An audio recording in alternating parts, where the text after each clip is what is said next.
Chapter 929. Just like this, conquered by you. _3. In an era where communication technology was not advanced, graduation photos were still very important. After today's farewell, some people might never have the chance to meet each other again in their lifetime. Unlike later generations, where you can keep in touch through WeChat, QQ, back then, even big cell phones weren't produced yet. Hence, Young brought her family's camera specially today. After the graduation picture, she could also take individual photos with other classmates.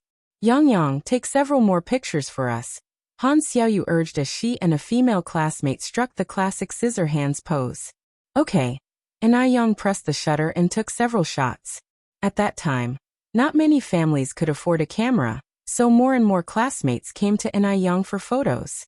Young did not refuse anyone, fulfilling everyone's requests regardless of gender.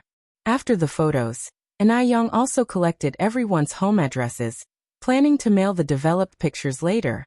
Seeing that Young was also going to handle the mailing, classmates started offering money. Film for the camera and postage costs money, doesn't it? Young declined with a smile. Consider it a graduation gift from me. This was an excellent opportunity to establish connections. Class 5 students had performed exceedingly well, and their future prospects were boundless. Even the most unremarkable one now had endless possibilities in the future. You should never underestimate anyone at any time. After taking photos, a few teachers were especially happy and planned to treat the whole class to a meal, which was essentially a parting gathering, as it would be difficult to get everyone together like this again after today. Hearing that teachers were treating them, all the classmates were overjoyed and cheered immediately. Several teachers took everyone to a state-owned restaurant. Though teachers' salaries weren't high at the time, their class had a country's top scorer, and the overall college entrance rate was very good. So there would definitely be rewards from above. Hence, the teachers didn't skimp on ordering. Anything on the menu was fair game, and they ordered more than 20 dishes of meat alone. With 60 people in Class 5, plus the teachers making it over 60, 20 dishes wasn't a lot for teenagers with big appetites. When life is successful, one should enjoy to the fullest. Young was the star of the gathering. She raised her glass and toasted everyone. Thank you for looking after me this past year, teachers and classmates. I'll drink to that first. A full glass of white liquor, and Young didn't even frown as she downed it. Being a successful businessperson, how could she not drink? Yang's tolerance was honed in her past life. Seeing Young so hearty, her classmates at the table were astounded. Young, you really can hold your liquor. Wow. Young, I thought you didn't drink. Young was so beautiful, who knew she could drink too? It was really surprising. The teachers were also surprised, fearing that their own tolerance might not match Yang's. Young smiled and said, my mother also has good tolerance, probably it's genetic. After a round of toasts, everyone began to feast heartily.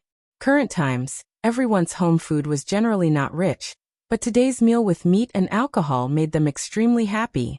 The mood was infectious, and even the girls who usually abstained from alcohol began toasting each other. An hour later, everyone was slightly tipsy. As they ate, the atmosphere suddenly turned sentimental. After all, after this meal, everyone would be going their separate ways. Groups of classmates started sharing their heartfelt thoughts, unable to part from each other. Yang, which university are you applying to? Han Xiaoyu asked Yang. Yihua University, Yang replied. Since Yihua University was in Beijing, it was easier for Yang to look after her business. Han Xiaoyu sighed. If only my scores could reach the threshold, I would apply to Yihua University too. Unfortunately, her scores were just enough for a first-tier university. Young lifted her glass, her lips curving into a light dimple. Don't worry, Xiaoyu, we're both in Beijing, and we'll have plenty of opportunities to meet in the future. Rest assured, our friendship will never change, no matter what. Han Xiaoyu raised her glass to Yang's. You're right, Yang. No matter what, our friendship will always remain the same. With that, Han Xiaoyu also emulated Yang, finishing her drink in one gulp. Chapter 930. Just like this, I am conquered by you. _4. The cheap liquor burned as it went down, inexplicably choking. Han Xiaoyu's eyes reddened from the choking, and she hugged An Yang tightly. Yang, I've decided I'm going to Normal University in Beijing and become a teacher. I'll teach a batch after batch of national top scholars. Good, An Yang nodded. Dinner lasted more than 2 hours before finally breaking up. On the way back, Teacher Su found An Yang alone. An Yang, are you going to apply for Yihua University? An Yang nodded, yes. Teacher Su continued. Principal said that with your grades, going to Harvard would be no problem at all. Haven't you considered Harvard? An Yang not only had no problems getting into Harvard, but Harvard would also waive all tuition and fees, provide free room and board, and once An Yang filled out the application for Harvard, her household registration would also be transferred to M country along with her student status, making her an official citizen of M country. This was something many people yearned for but couldn't achieve. And yet An Yang was actually considering Yihua University? Yihua University was very good too, but Harvard was, after all, world-ranked, and the difference between these two prestigious universities was significant. An Yang smiled and said, Yihua is quite good. Besides, my parents are both in Beijing, and I don't want to go too far away. Teacher Su nodded his head. Actually, thinking from another angle, An Yang's choice of Yihua University wasn't bad either, as she would be able to contribute to the country after graduation. If she went abroad with her talents, America would surely do everything possible to keep her. In that case, the country would lose a talent. When An Yang got home, the family hadn't started dinner yet. Everyone was waiting for An Yang to come back and dine together. After all, today was a big day for An Yang. Even Shangguan Shi and Shangguan Su hadn't left the house. Seeing that An Yang came back so late, everyone thought that An Yang might not have performed very well, and they didn't dare to ask directly about her scores for fear of discouraging her. Grandpa Zheng smiled and said, Yang's back, come and eat. An Yang said in surprise, Grandpa, you haven't eaten yet? I'm so sorry, it's all my fault.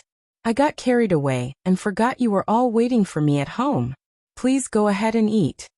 An Yang truly hadn't expected everyone to be waiting at home for her to have dinner together. If she'd known this, she would have called ahead no matter what. Excited? Grandpa Zheng was taken aback. Could it be that An Yang had done well? Otherwise, why forget to call home being so excited? Yang, how did you do? Grandpa Zheng asked. An Yang smiled mysteriously. Grandpa, have you got that cart of firecrackers ready? A cart of firecrackers. Upon hearing this, Grandpa Zheng couldn't believe his ears. Yang, did you get into first-tier university? An Yang shook her head, no. The smile stayed on Grandpa Zheng's face. It's okay if it's not first-tier. Even getting into second-tier university is enough for me to buy a cart of firecrackers. An Yang smiled and said, Grandpa, I didn't get into a second-tier university either. Then what did you get into? Grandpa Zheng asked in confusion. Third tier? Grandma Zheng interrupted Grandpa Zheng.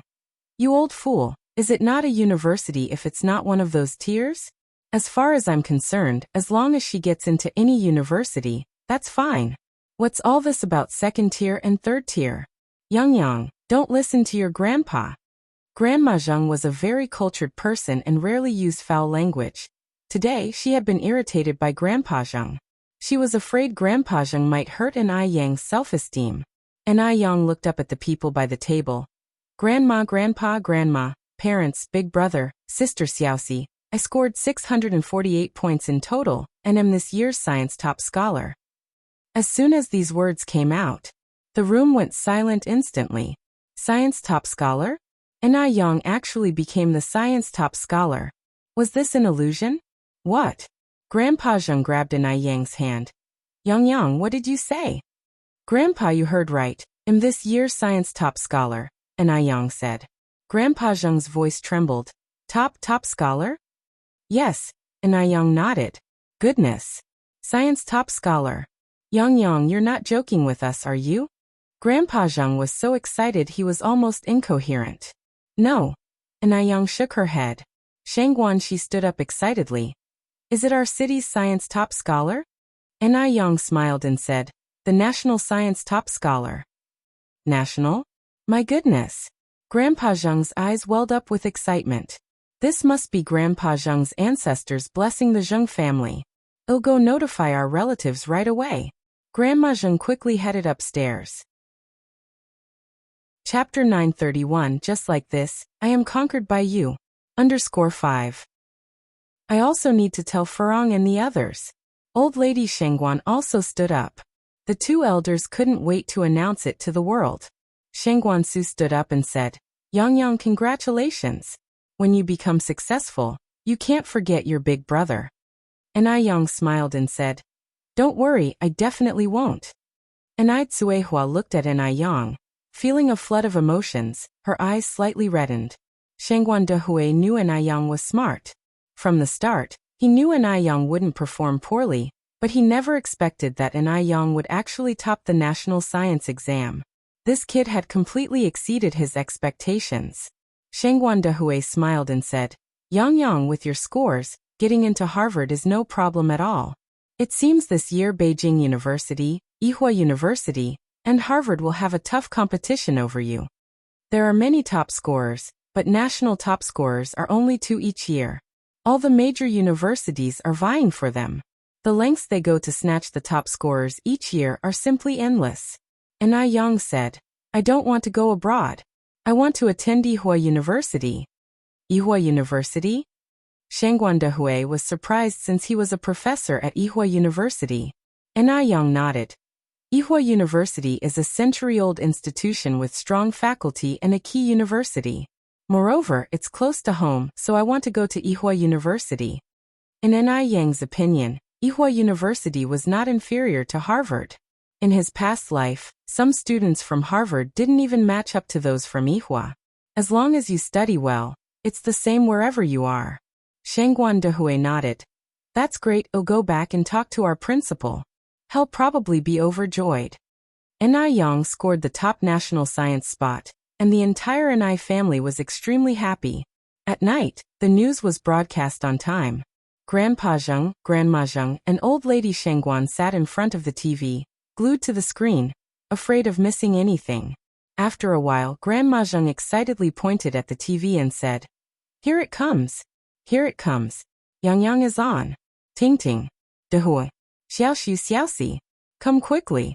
Yang is on. Hearing her voice, Shengguan Dehui and Cuehua dropped what they were doing and rushed over. Shengguan Su and Shengguan Shi also ran over. The calmest person in the family was Yang. Having been a frequent guest on TV in his past life, he was quite used to it. Old Lady Shengguan picked up the phone and dialed Shengguan Furong. Furong, you better turn on the TV right now, Yang is already on. Shengguan Shi rested her chin on her palms and watched Yang on TV. Yang, is that male classmate over there from your class? Yang turned his head. Seems like he's from the next class. Although he didn't spend much time in class, he still recognized his classmates. Shengguan Shi poked Yang's arm. I noticed he keeps sneaking glances at you. Does he have a crush on you?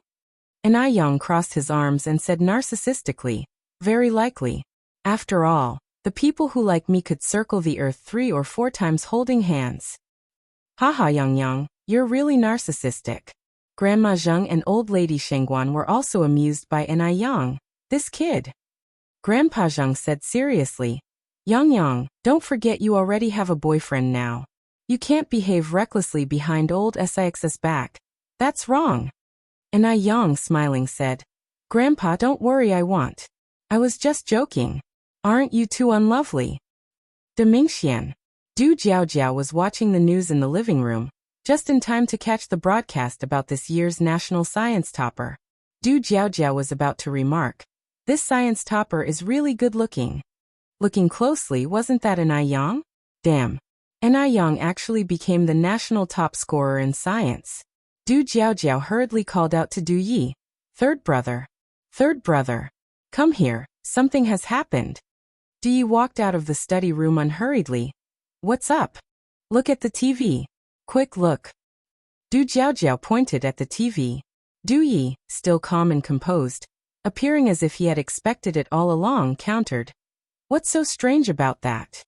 Du Jiaojiao took a sip of water and then said, Last time I heard Yang Yang say he doesn't go to school much, I thought his grades were poor. But it turns out, that looks can be deceiving. Dee glanced at her. Looks can be deceiving? Isn't that a pejorative phrase? Du Jiaojiao added. What I mean is, I didn't expect An Yang to be so good-looking and yet also perform so well academically. Aren't people with good grades usually nerds? Like Du Lei. Chapter 932. Just like this, I am conquered by you. _6. Du Lei was the 8th child in the Du family and a true bookworm. His pet phrase is always Confucius says, and thus and so and such. An Yang didn't have a bit of this habit. Elder Du twirled his Buddha beads. There are many things you wouldn't think of. What do you mean?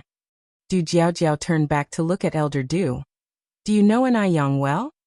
Elder Du turned and walked towards the study. If there's nothing else, I'll head back to the study room now. Du Jiaojiao pointed at the TV. Aren't you going to watch? Watch it yourself. How boring. Du Jiaojiao rolled her eyes. She had once thought that maybe Elder Du liked An Yang. Now it seemed that Elder Du was still the same as before. A person without a heart. Elder Du returned to the study, picked up the brush, and continued with his painting. On the pure white canvas was the background of a brilliant night sky, surrounded by pitch-black jungle, a bonfire burning under a big tree. A strand of black hair fell from the tree. The fierce flames burned fiercely, threatening to destroy the painting. After a few more strokes, Elder Du put down the brush, rolled up the canvas, placed it in the cabinet, and picked up a Buddhist scripture to read softly. Buddhist scriptures had a calming effect. Soon after, Du Jiaojiao entered from outside, disdainfully saying, chanting scriptures, you're chanting again. She followed up by saying, the moon is very round tonight, let's go have a drink. Elder Du glanced over lightly. Not awake yet? Du Jiaojiao waved her hand. Fine, I know you don't drink alcohol. Forget I asked. Jinghua Village. Ever since Elder Lu got a TV, almost every evening at dinner time, everyone would bring their bowls and leech off Elder Liu's TV. Tonight was no exception. When everyone saw An Yang on the TV, they were stunned. My goodness. Isn't that Yang Yang? Yes. It's Yang Yang. Look at the introduction below. Beijing City and Jinghua Village jurisdiction. Yang Yang is so amazing. I always knew Yang Yang's mom was lucky. The happiest person was the village chief. A national top scholar came from their village. How could the village chief not be happy? He was just about to visit the Ni family to offer his congratulations when the officials came, saying that journalists would arrive tomorrow for an interview in Scholar Village, and asked the scholar to prepare. Scholar Village. The moment the village chief heard those 3 words, he felt like he was floating. Although it was Ni Yang who had become the top scholar, the village chief also felt honored. The entire village felt honored. Especially when he heard that their village would be on TV tomorrow. The village chief was even more excited.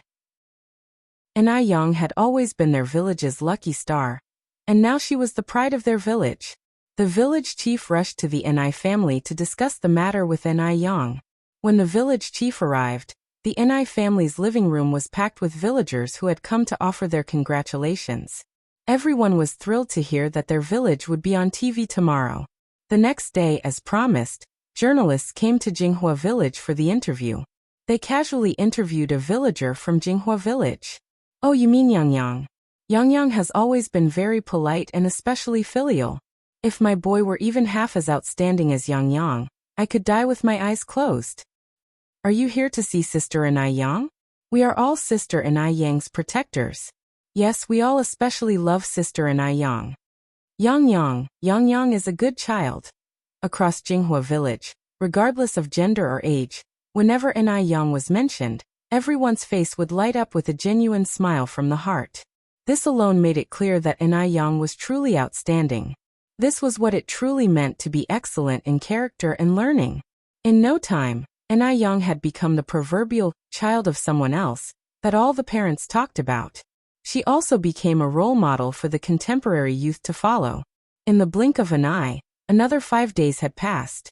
An Yang hadn't visited the mall to check the accounts for 5 days.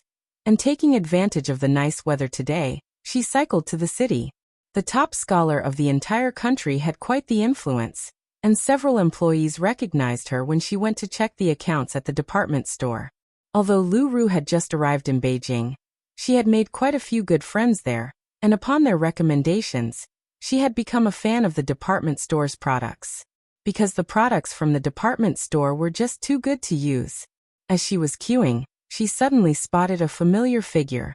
That despicable girl. Light flashed in Lu Ru's eyes as she tugged at her companion's sleeve. Yaya, wait here for me. I've got something to take care of real quick. Okay, Leah nodded. Lu Ru ran out to the mall entrance in one breath, and found a public phone booth to make a call. Hello, brother. Hurry to the Jinghua department store. I've spotted that despicable girl from that day. Lu Qi said. Xiaoru, you mustn't be impolite like last time, nor are you allowed to call her a despicable girl again. I'll be right there. Lu Qi was quick to act. He hung up the phone and drove over. Lu Ru pointed and said, Bro, look, that's her over there. The most beautiful one? Lu Qi squinted his eyes. Lu Ru reluctantly nodded. Lu Qi touched his chin and said, She doesn't seem as rude as you described. From Lu Ru's descriptions, Lu Qi had almost believed the other person to be an unruly woman. He hadn't expected her to be so attractive in person. Taiwan Island was known for its beautiful women, but none of them could hold a candle to the girl in front of him. Lu Ru rolled her eyes at Lu Qi. Don't be fooled by her nice appearance. She's actually got a terrible temper. Extremely impolite. No home training. You'll see in a minute. Lu Qi continued. Just don't be too impulsive later. You'll have a proper talk with her. The siblings waited on the side for quite a while, until Enai Yang finally came out of the department store. Lu Qi jogged to catch up with Enai Yang. Comrade, please wait a moment. Enai Yang glanced back slightly. Do you need something? Lu Qi pulled over Lu Ru and continued. Comrade, this is my sister Lu Ru, and I'm her brother Lu Qi. Qi as in the qi used in a poet's writing in chess. I would like to apologize for my sister's behavior last time. I'm really sorry, comrade. Lu Ru was stunned on the side. Her brother was actually making her apologize to this despicable girl. Weren't they supposed to talk it out? Why apologize? It wasn't her fault. Enai Yang sized up the siblings and had a pretty deep impression of Lu Ru. A haughty young lady like her was indeed a rare sight in Beijing nowadays. I've received your apology. Was there something else? Lu Qi choked up a little, not expecting Enai Yang to respond that way. As the saying goes, 100 years of repair to share the same boat. Our meeting amongst the sea of people is also a kind of fate. Comrade, do you have some time? Perhaps the three of us could find a spot to grab a bite and have a chat? Chapter 933. She's not that kind of person. Second update. Sit down and eat. Enai Yang frowned inconspicuously except when she couldn't avoid social niceties. She didn't have a fondness for dining and chatting with strangers. If you have something to say, just say it. Enai Yang said lightly, pointing to the rest chairs in the mall. We can go sit there. Enai Yang had an intuition that this brother and sister were here for the bracelet. Oh, all right.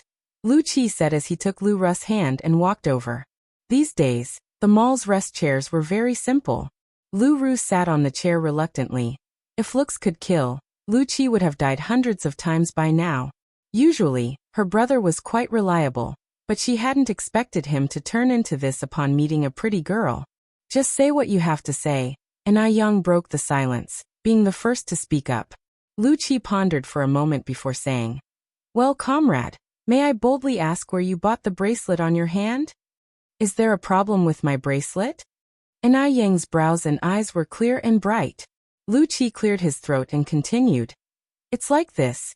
There's a long-lost elder in our family whose bracelet is identical to yours.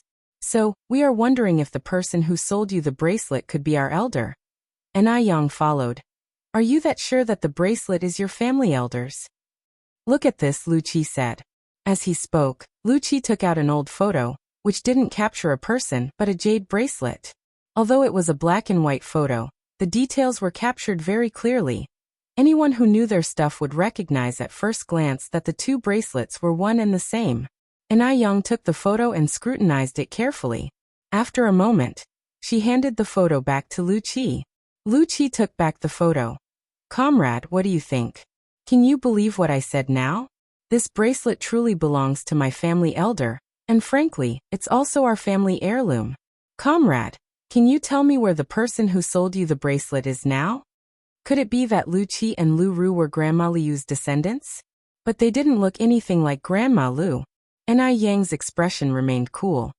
What relation is that elder to you? Lu Qi said, she's my aunt. Aunt. Normally a term of respect for one's father's brother's wife. Could it be that they were all Grandma Liu's nephews and nieces? Grandma Lu was currently all alone. If she could find family, that would be nice. Nai Yang continued.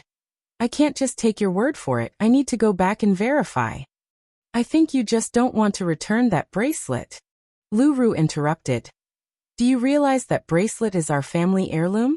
What you're doing is theft. It was just too shameless. They had made it so clear. Yet she still didn't want to return the bracelet. Lu Qi frowned. Xiaoru. Don't be so impolite. Comrade, I'm sorry, my sister is just like this. Lu Ru could be angered to death by Lu Qi. If she had known it would turn out like this, she wouldn't have called him over. Good for nothing whose loyalties lie elsewhere. That bracelet is originally our family heirloom. Nai Yang wasn't upset and looked up at Lu Ru. Why don't you just claim the entire mall is your family heirloom then?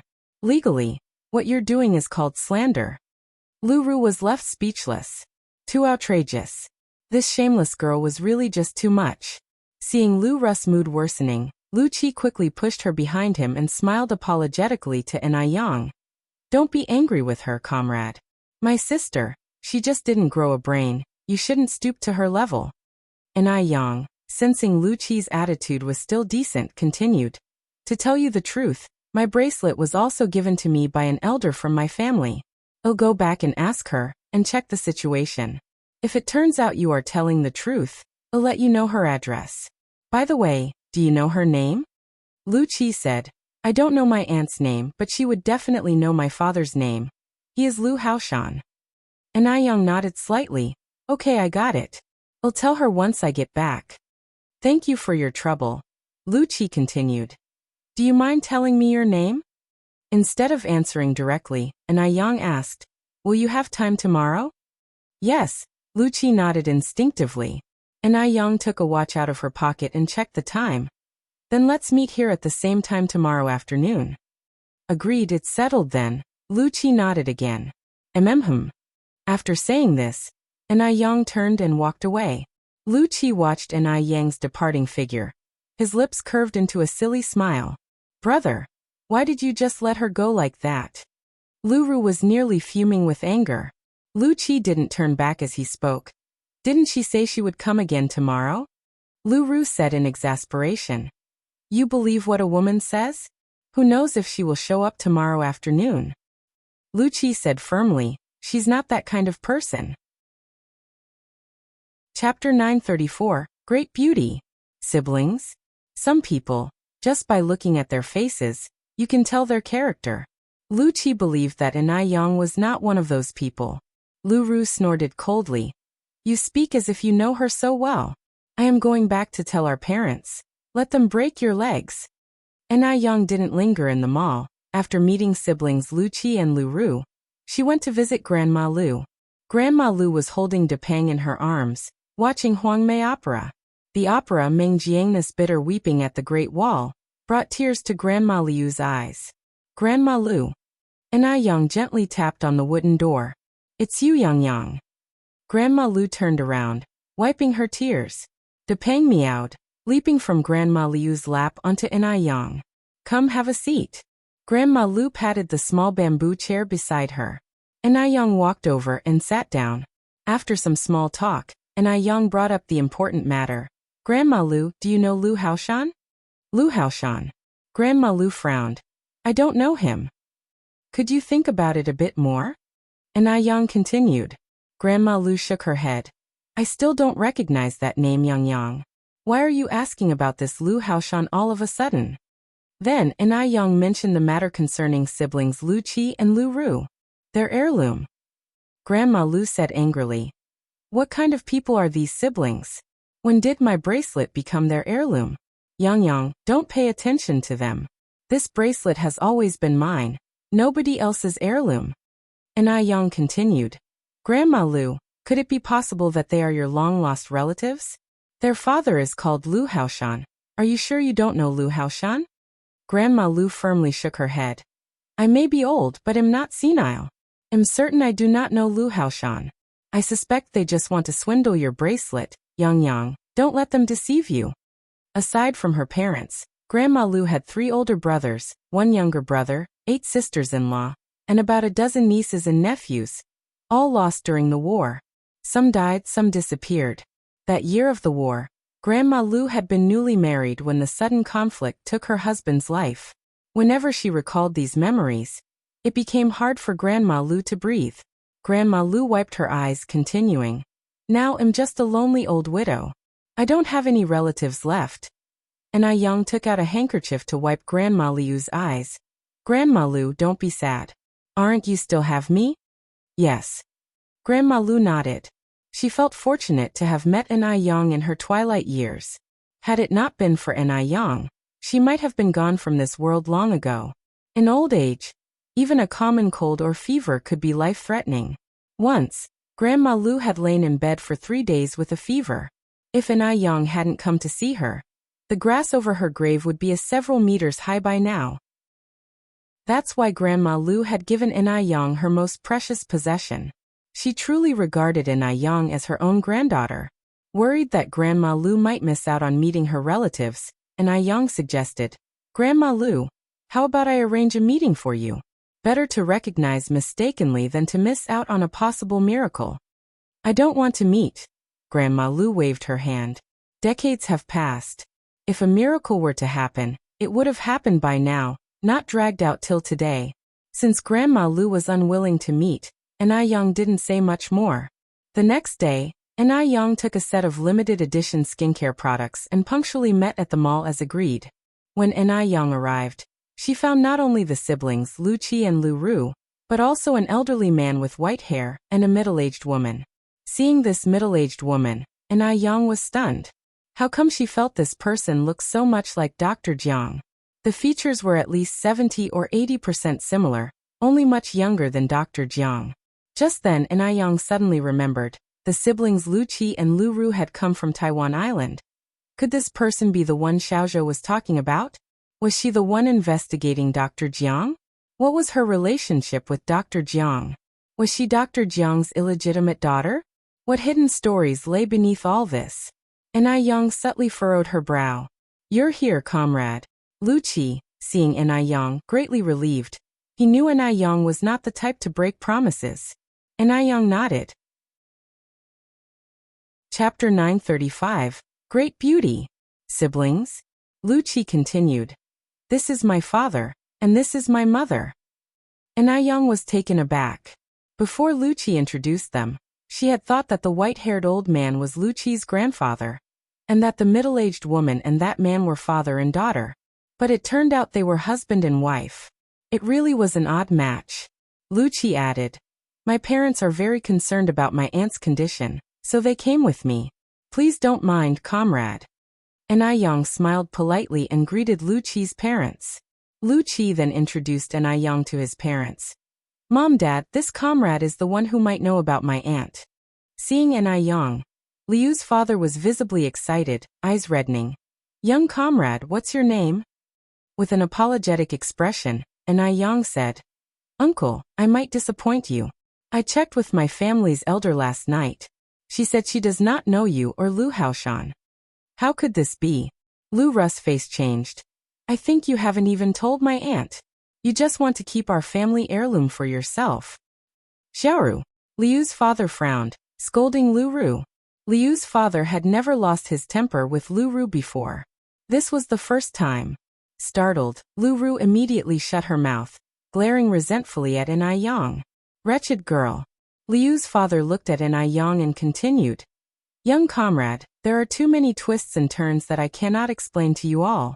Could you please tell me where she is now? Once she sees me, she will recognize me. Liu's father had a premonition that the elder Yang mentioned was the person they were looking for. I'm sorry, I cannot tell you. Yang shook her head. Little comrade. Liu's mother grabbed Yang's hand, crying profusely.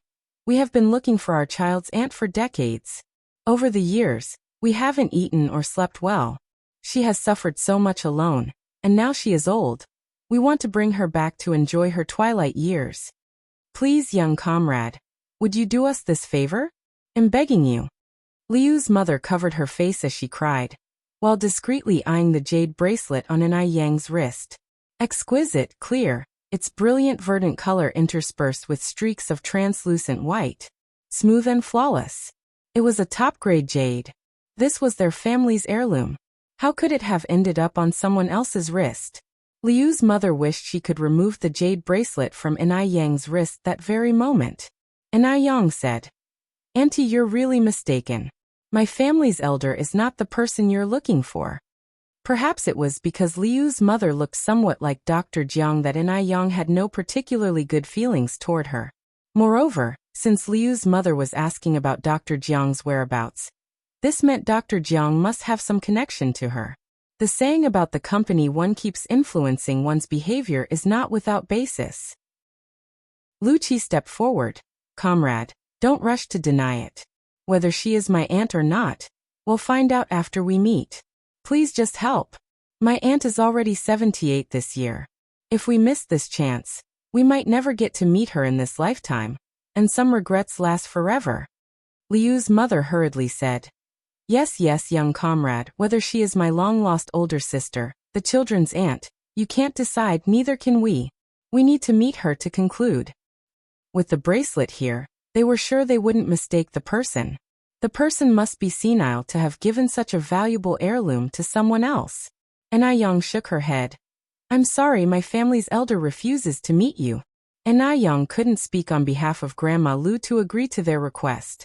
Liu's father sighed. Fire seemed to spark from Lu Ru's eyes, wishing she could burn a hole in Yang. She saw Yang's actions as deliberate. Yang was coveting her aunt's possessions. If it weren't for Liu's father being there, she would have burst out cursing. It was infuriating. Carrying their family heirloom, and now even preventing them from recognizing their relative. Heavens! How could there be such shameless people in this world? Liu's mother, clutching Yang's hands, unintentionally touched the translucent jade bracelet, its cool touch relieving the summer heat. Truly an heirloom's hallmark. Chapter 936, Great Beauty. Siblings? _3. Under the current circumstances, we can only act subtly, not forcefully, Lu Mu continued. Comrade, I beg you. The children's great aunt for our family is truly very important. I am kneeling down for you. As she spoke, Lu Qi's mother attempted to kneel before Yang, who thankfully stopped her in time. Auntie, please don't do this. Comrade, just let these two children fulfill their filial duties to their great aunt. After so many years, their great aunt must have suffered a lot out there. We've only just managed to find out about her whereabouts. How can you bear to see us endure the pain of being apart from her? We just want her to live well in her last moments. Lu Qi's mother cried so much her voice was nearly lost, tears streaming down her face. Sorry, I can't help you with this. Yang pushed away Lu Qi's mother's hand. Auntie, I have other things to tend to, I'm leaving. With that, Yang turned and left. Lu Qi's mother tried to hold on to Yang, but Lu Qi's father stopped her. Lu Qi's father watched Yang's retreating figure and called out loudly, Comrade, if the children's great aunt is willing to meet with us, please come find us at the mansion in Beijing. Yang moved quickly, disappearing from sight in a moment, leaving it uncertain whether she heard the words or not. Why did you stop me just now? Lu Qi's mother asked Lu Qi's father, continuing, Don't you want to find our elder sister? Lu Qi's father shook his head. Since they don't want to talk, even if you cry your eyes out, it's useless. As long as we're sure she's in Beijing, we'll find a way. After saying this, Lu Qi's father continued, Besides, I've already given her our address. If the children's great aunt wants to see us, she will surely send her to find us. Okay, Lu Qi's mother nodded. Then all right, I'll listen to you. Lu Qi's mother was a particularly perceptive person. She wasn't spoiled or arrogant, not even with Lu Qi's father's pampering, and would never make unreasonable demands. In front of Lu Qi's father, she was always a gentle and clingy person, because only a gentle and clingy person could satisfy a man's vanity. If she didn't have any tactics, would her status in Lu Qi's father's heart have remained the same for so many years? Hearing this, Lu Ru angrily said, "I knew it, that wretched girl is no good. Maybe she never even told my great-aunt about this. She must have her eyes on my great-aunt's possessions. It's so shameless. Those things belong to our family. What right does she have to take them?" The more Lu Ru thought about it, the more she became convinced it was true. Their family had been separated from their great-aunt for so many years. Surely, the great-aunt would dream of seeing them, so how could she refuse a meeting? It was clearly an Yang causing trouble. "Shut up." Lu Qi looked at Lu Ru, his face stern. "You can't talk about her like that." "I will talk. What are you going to do about it?" Lu Ru retorted while hiding behind Lu Qi's father. "She's just a wretched girl. Shameless." "You." Lu Qi raised his fist, as if he was about to hit Lu Ru. "Hit me then. Go on and hit me." Lu Ru taunted Lu Qi while making faces, feeling fearless with her parents there. "If you dare, come over here." Lu Qi's mother looked at Lu Qi, and then said, "You're her older brother. Can't you be a little more lenient with your sister? I think Zaira's right. It must be that little brat eyeing your great-aunt's wealth, which is why she's going out of her way to stop us from recognizing each other. The little girl is not old, but she sure has a big appetite. Just don't know if she can handle it all." Lu Qi frowned. "Mom, please don't talk nonsense. She's not that kind of person." Lu Qi's mother said with displeasure. "You don't even know her name, and yet you're so sure she's not that kind of person? Anyway, she's just not." Lu Qi couldn't really lose his temper with his mother. There's a saying, a son is a son until he takes a wife, but a daughter's a daughter all her life. His son hadn't even taken a wife yet, and he was already forgetting his mother.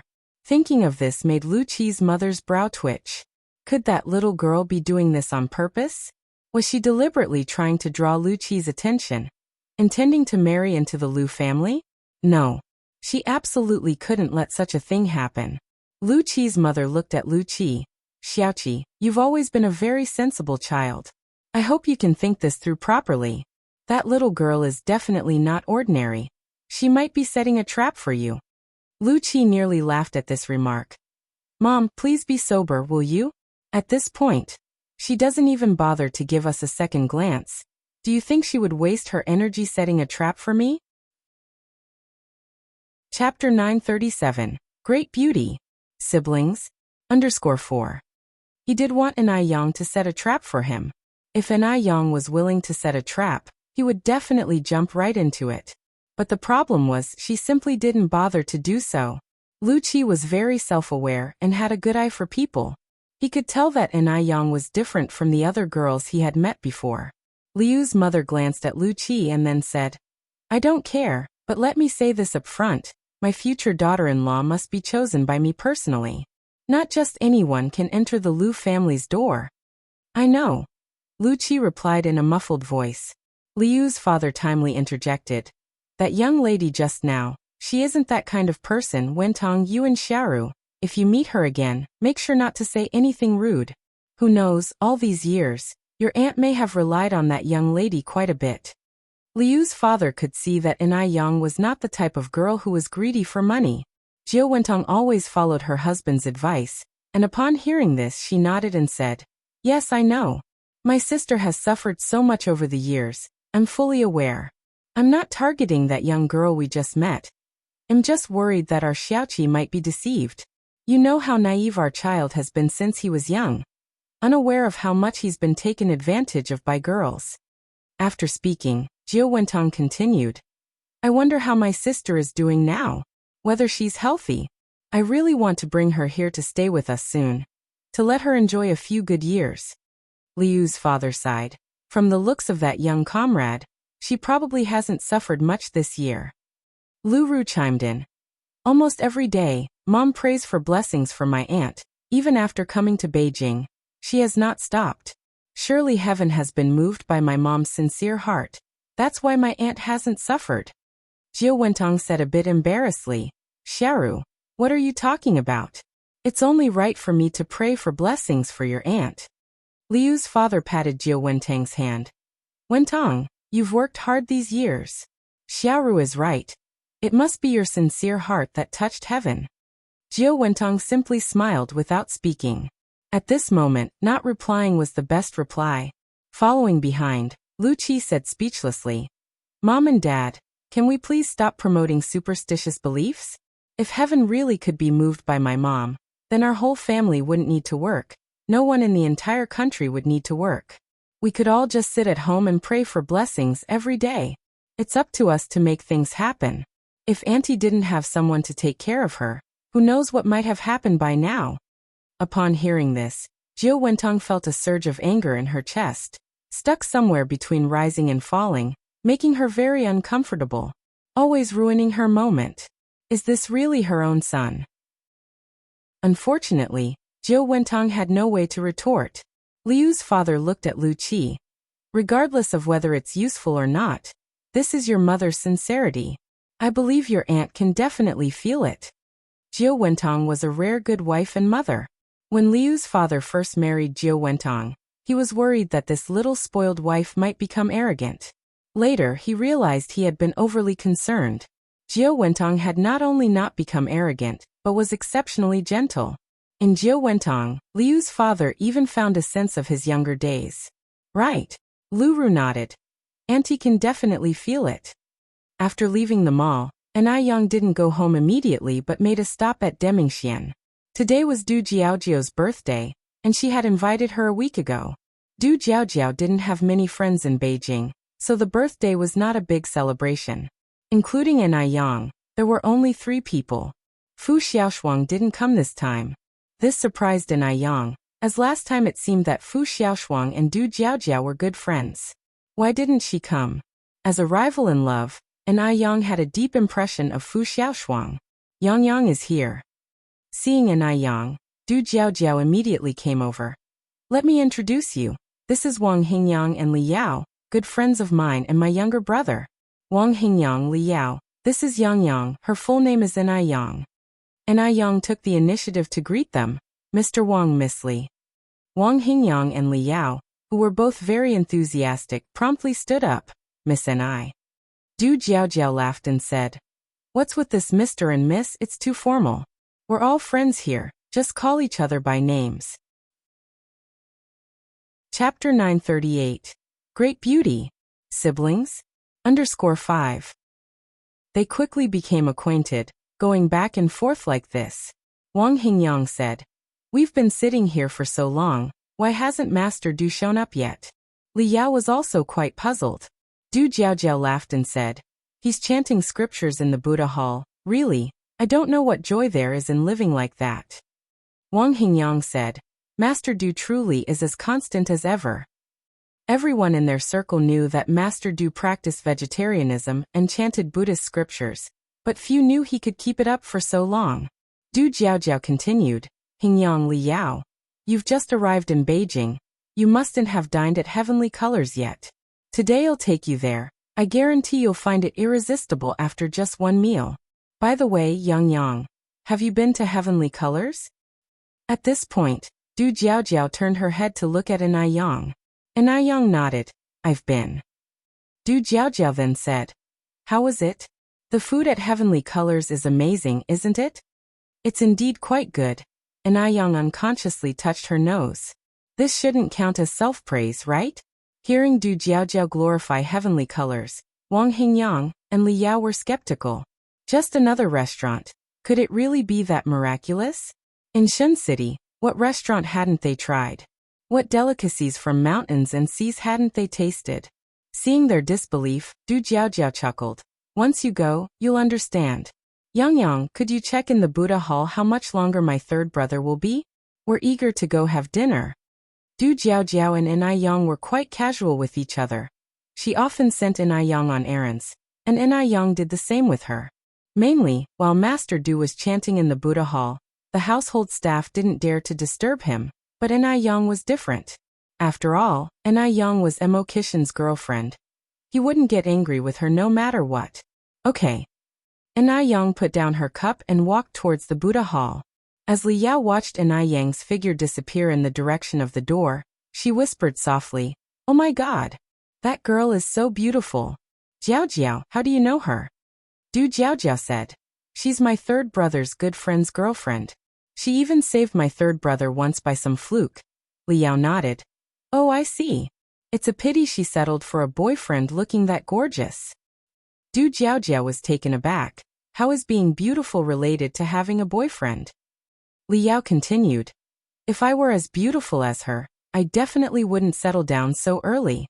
I'd like to pass through 1,000 admirers without a single one touching me." "Keep dreaming." Du Jiao Jiao poked Li Yao's forehead. "It's only because our Hingyang is so tolerant. Anyone else would have left you by now. And you're dreaming of passing through crowds." Anai Yang reached the Buddha Hall. Just as she reached the door, Anai Yang heard the familiar sound of the wooden fish. Anai Yang raised her hand and knocked on the door. Knock, knock, knock. Master Du slightly raised his eyes. A hint of annoyance flickered in them, but it faded away as soon as he saw who it was. He put away the wooden fish. "Big brother Du, Sister Jiao Jiao is asking when you will be done?" "I'm done now." Master Du straightened his clothes, stood up from the cushion with meticulous movements, the essence of dignity and grace in every deliberate motion, and put on his cloth shoes. "Let's go then," said Master Du as he walked to the door. "Oh." Anai Yang nodded. Walking along she asked, "Don't you ever get tired of chanting and striking the wooden fish every day?" Master Du slightly raised an eyebrow. "Do you get tired of eating every day? Is that the same?" Anai Yang retorted. Master Du said, "To me it is the same." Soon, the two reached the main hall. 5 people, 2 cars. Wang Hingyang and Li Yao took 1 car, while Master Du, Jiao Jiao, and Anai Yang took another.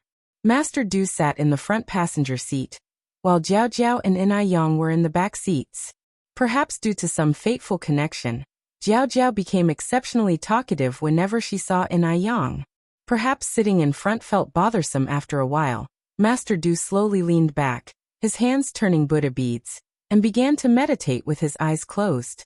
Upon arriving at Heavenly Colors, Wang Hingyang and Li Yao finally realized Jiao Jiao hadn't exaggerated.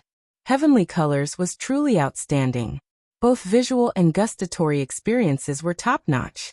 Li Yao, who usually could only manage half a bowl of rice, incredibly managed to eat 3 full bowls this time, plus 2 desserts. Not sure if it's an illusion, but it seems like the rice here tasted much better than anywhere else. This restaurant's boss is really amazing. Li Yao praised generously. Du Jiao Jiao smiled and said, "I felt the same the first time I came here." Chapter 939, Great Beauty. Siblings? _6. Li Yao continued, "It would be great if Shin City also had a store." Du Jiao Jiao joked, "You could consider moving to Beijing." After the meal, Anai Yang had some other matters to attend to, so she left early and didn't go back to Deming Pavilion with the others. Wang Hingyang went to talk business with Grandpa Du, and Li Yao chatted with Du Jiao Jiao in her room. "Is that the gift from the Great Beauty?" Li Yao asked, pointing to a beautifully wrapped box. Although she hadn't known Anai Yang for long, Li Yao had already given her a nickname. That was the Great Beauty. Du Jiao Jiao nodded. "Yes, it's from the Great Beauty." Compared to Yang Yang, Du Jiao Jiao also felt that the term Great Beauty suited Anai Yang better. "What did the Great Beauty give you? I'm really so curious." Li Yao picked up the wrapped box casually. "Do you mind if I open it to have a look?" "Go ahead, I would have to open it sooner or later." Li Yao unwrapped the box layer by layer, then exclaimed in surprise, "Oh my God! What is it?" Du Jiao Jiao grew curious. "The Great Beauty is really thoughtful, come over and take a look." Li Yao insisted. Du Jiao Jiao came over, and was also a bit surprised. The box was filled with rose petals, and a faint rose fragrance lingered in the air. In the middle of the rose petals was a box of skincare products. Ice Jade Skin, this is the first time I've heard of this name. Li Yao picked up the box. The packaging looks really high-end, but it seems to be a domestic product. I wonder if it's any good. As she finished, Li Yao continued, "How well off is the great Bowtai's family? To only give a domestic skincare product. Who would dare use it?" and Young didn't seem like the stingy type. And at that time, domestic products really couldn't stand on solid ground. Du Jiaojia smiled and said, "The great beauty is still a student.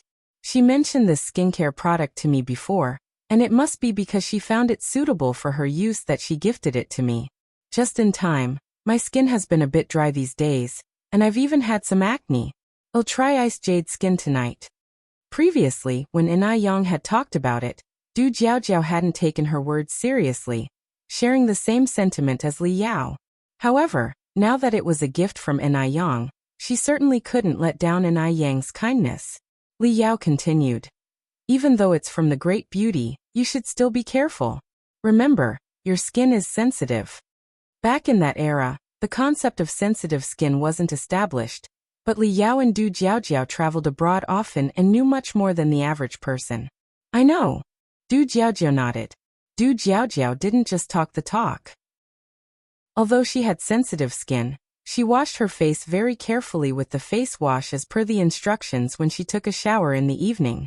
Then she applied aloe vera gel, acne cream, and hydrating moisturizer in sequence.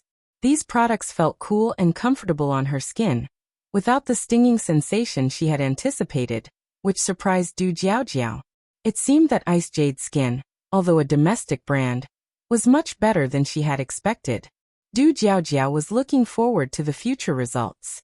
Elsewhere, inside the mansion, Jiao Wentong sat at the edge of the bed massaging Lu Father's feet, and the two reminisced about events from decades ago. "Your older sister was a rare good woman. I wonder if, over these years, she's remarried or not. Haoshan, do you think if your sister has married again, she would still return home with us?" Lu Father shook his head. "She's not that kind of person." Women who came out of that era had fidelity etched into their bones. Once married, they followed their husbands, and if their husbands died, they followed their sons. They valued their chastity more than their lives and would absolutely not remarry. Go back 60 years earlier, and you'd still hear talk of the chastity arch. Jiao Wentong nodded. "I also feel that your sister isn't that kind of person." Lu Father sighed. "These years, it's I who have let her down." "It's a time of war and chaos. None of this is your fault," Jiao Wentong reassured. "Your sister is so kind-hearted. I believe she will understand your predicament." Lu Father sighed again. "I hope so." Jiao Wentong smiled and said, "Don't worry, your sister definitely won't blame you. By the way, Haoshan, there's something I'd like to discuss with you." "Go ahead," Lu Father said, massaging his temples. Jiao Wentong continued, "I've made up my mind. If your sister has not remarried all these years and doesn't have any children, I'm considering adopting Xiaoru out to her." Jiao Wentong was a clever woman. She knew that after adopting Lu Ru to Grandma Lu, she wouldn't be at a loss. Chapter 940. Great Beauty. Siblings? _7 After all, that old lady didn't have many years left to live. Liu's father was taken aback. Jiao Wentong continued, "Haoshan, do you agree? If you don't agree, then we'll just drop the matter, and pretend that I never said this." Liu's father opened his mouth and said, "Our daughter is also her daughter. Isn't it too much trouble to adopt formally?" Jiao Wentong shook her head. "It's different, Haoshan. I'm a woman too, and I understand too well how much a woman yearns to have a child of her own. Big sister has been alone for so many years. I really feel sorry for her." As she spoke, Jiao Wentang's eyes reddened. Liu's father nodded. "Wentong, it's thoughtful of you to consider all this. Since you agree, I have no objections either. Let's do as you say and adopt our Xiaoru out to her." Jiao Wentong took a towel and wiped Liu's father's feet dry. "Then I'll go and talk to Xiaoru about this now." "All right." Jiao Wentong emptied the footbath, draped on a thin coat, and went to look for Lu Ru. After hearing the news, Lu Ru was overjoyed. "Mom, are you serious? I can really be adopted by my auntie?" It was said that the old lady had many valuable things. If she could be adopted by her, it meant that those things would also belong to her. Could Lu Ru be any less happy about getting something for nothing? It's really possible. Jiao Wentong nodded. "Your dad has agreed." "Mom, thank you." Lu Ru hugged Jiao Wentong excitedly. "You silly child. You're being so formal with your mom?" Jiao Wentong smiled tenderly.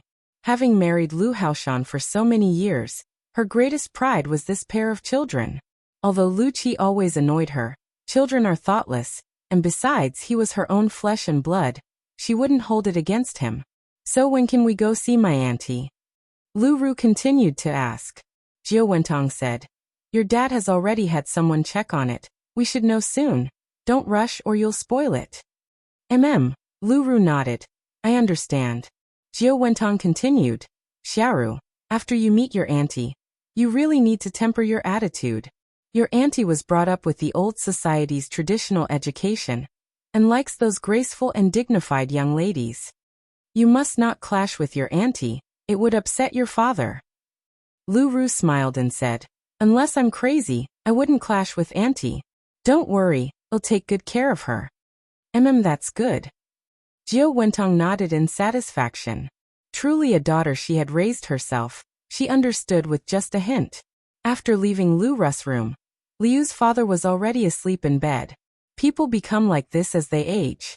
Jiao Wentong slightly frowned, pulled back the covers, and lay on the other side. The Anai family always ate dinner late. During the meal, Grandma Lu arrived with her cane. Anai Tsuehua quickly stood up and said, have you eaten? If not, come and join us. We've only just started. Anai Yang got up to get some cutlery for Grandma Lu in the kitchen. Grandma Lu stopped Anai Yang's movement. I've eaten, Yang. Don't fuss over me. I've come to have a word with you. Anai Yang said. Then let's talk over here. Mom, you all keep eating. I'll have a word with Grandma Lu. All right. Anai Tsuehua nodded. Anai Yang and Grandma Lu went over to the living room. Yang, did you go up and see those siblings today? Grandma Lu asked. After all, it concerned her own relatives, so Grandma Lu thought it over for an entire night. She felt she needed to see them at least once. Although the name wasn't correct. What if there were a miracle? For decades, whenever she thought of those people, she could only sustain herself with memories.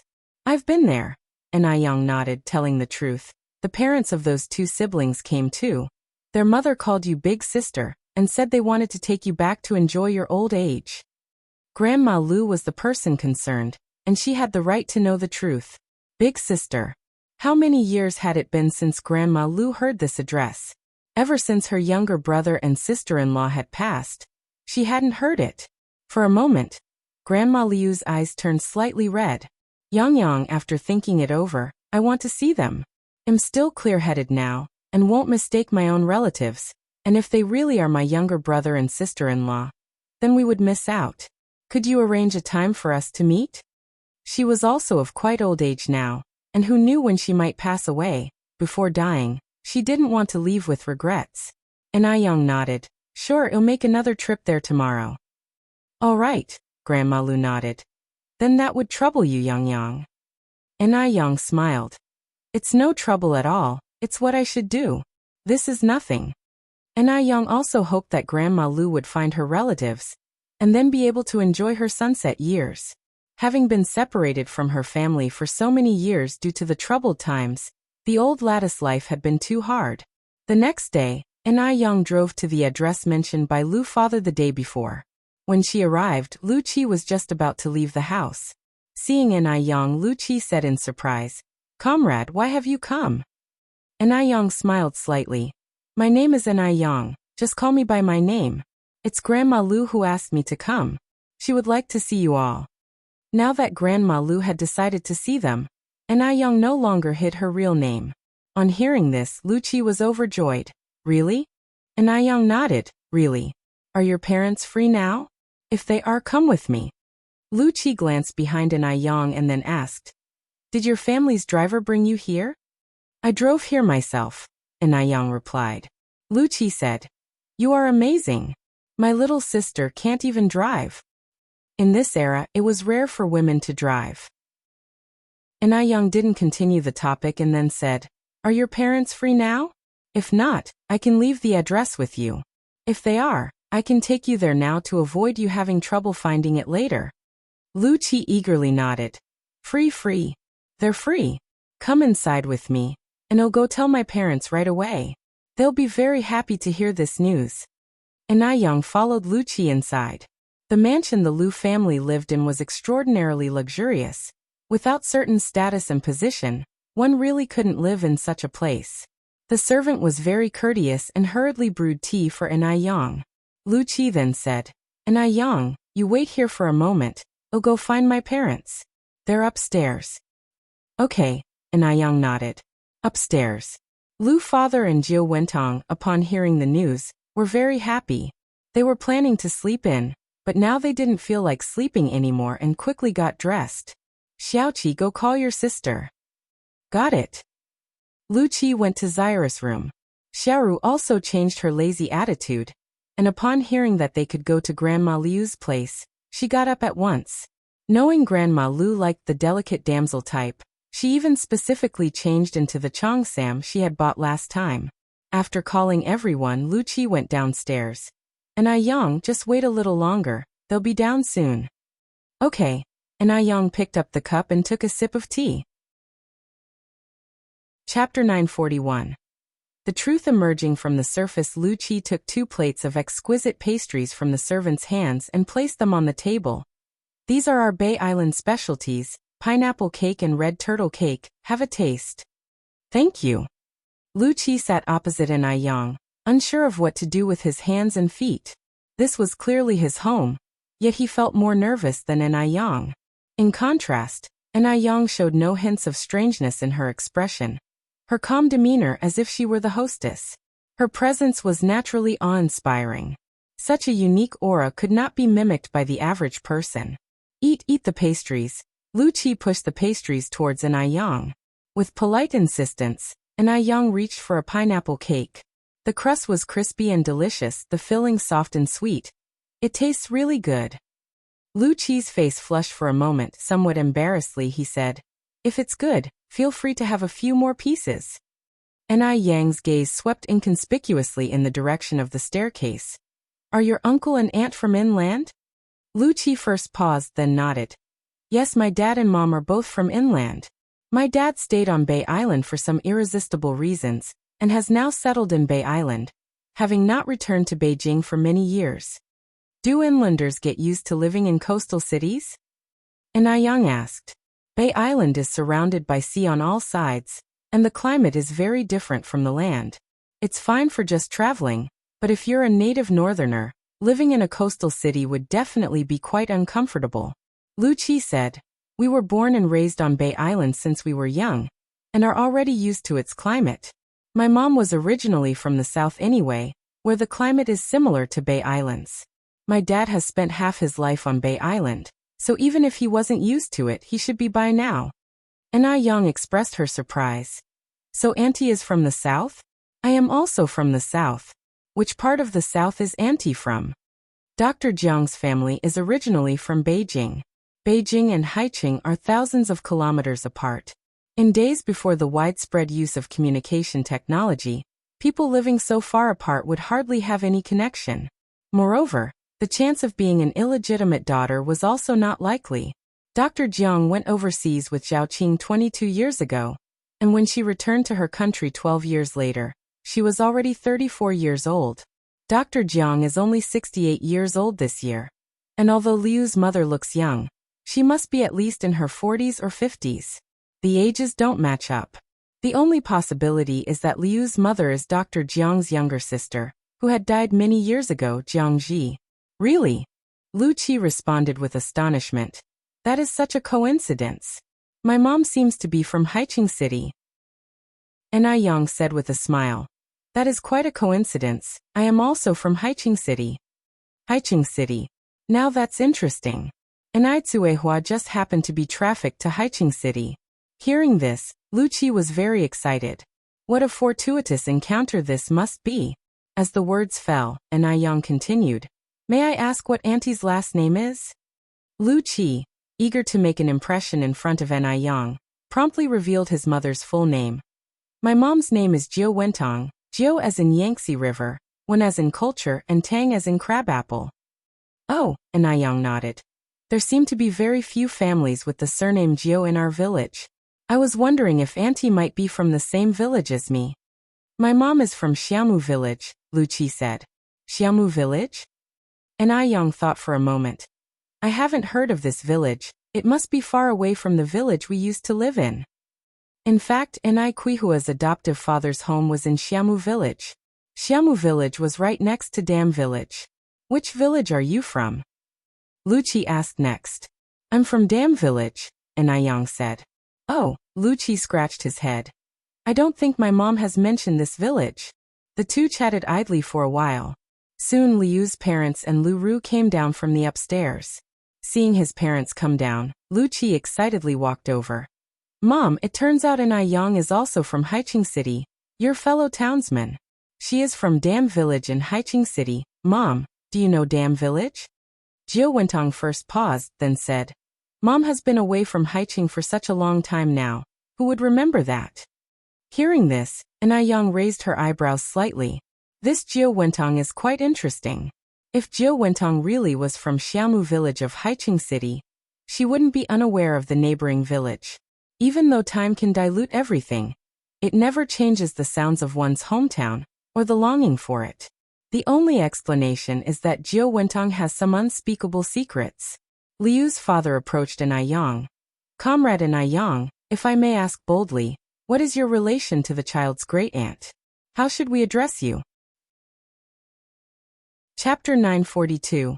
The Truth Emerging from the Surface _2. Enai Yin gave a slight smile but did not directly answer Liu's father's question and instead said, Uncle, if you really are Grandma Liu's relatives, she will tell you when the time comes. All right, Liu's father nodded. Let's get going then. It was only then that Lu Ru realized that Enai Yin had also come. Lu Ru was wearing a light blue cheongsam, with a tassel of the same color hanging from the button on the chest side, concealing a translucent, dripping jade stone within the light tassel. Lu Ru had a tall figure. Although her skin was dark, her overall facial features were delicate. This outfit significantly softened her usual aggressive demeanor, giving her a bit of a graceful beauty. However, the person standing opposite her today was Enai Yin. Coincidentally, Enai Yin was also wearing a cheongsam today, a plain white one with a red jade clasp that matched the red edge of her hair clip. As she moved, the jade swayed, shimmering brilliantly. Her eyebrows seemed like distant mountains, not drawn yet naturally dark. Her lips appeared as if dabbed with sand, naturally red without emphasis. With such a dazzling person in front, Lu Ru's beauty seemed somewhat insufficient. Lu Ru tugged at her skirt and looked up at Enai Yin, her eyebrows tightly furrowed. This wretched girl. She must have done it on purpose, knowing that she was going to wear a cheongsam today, so she followed suit. She wanted to steal her spotlight.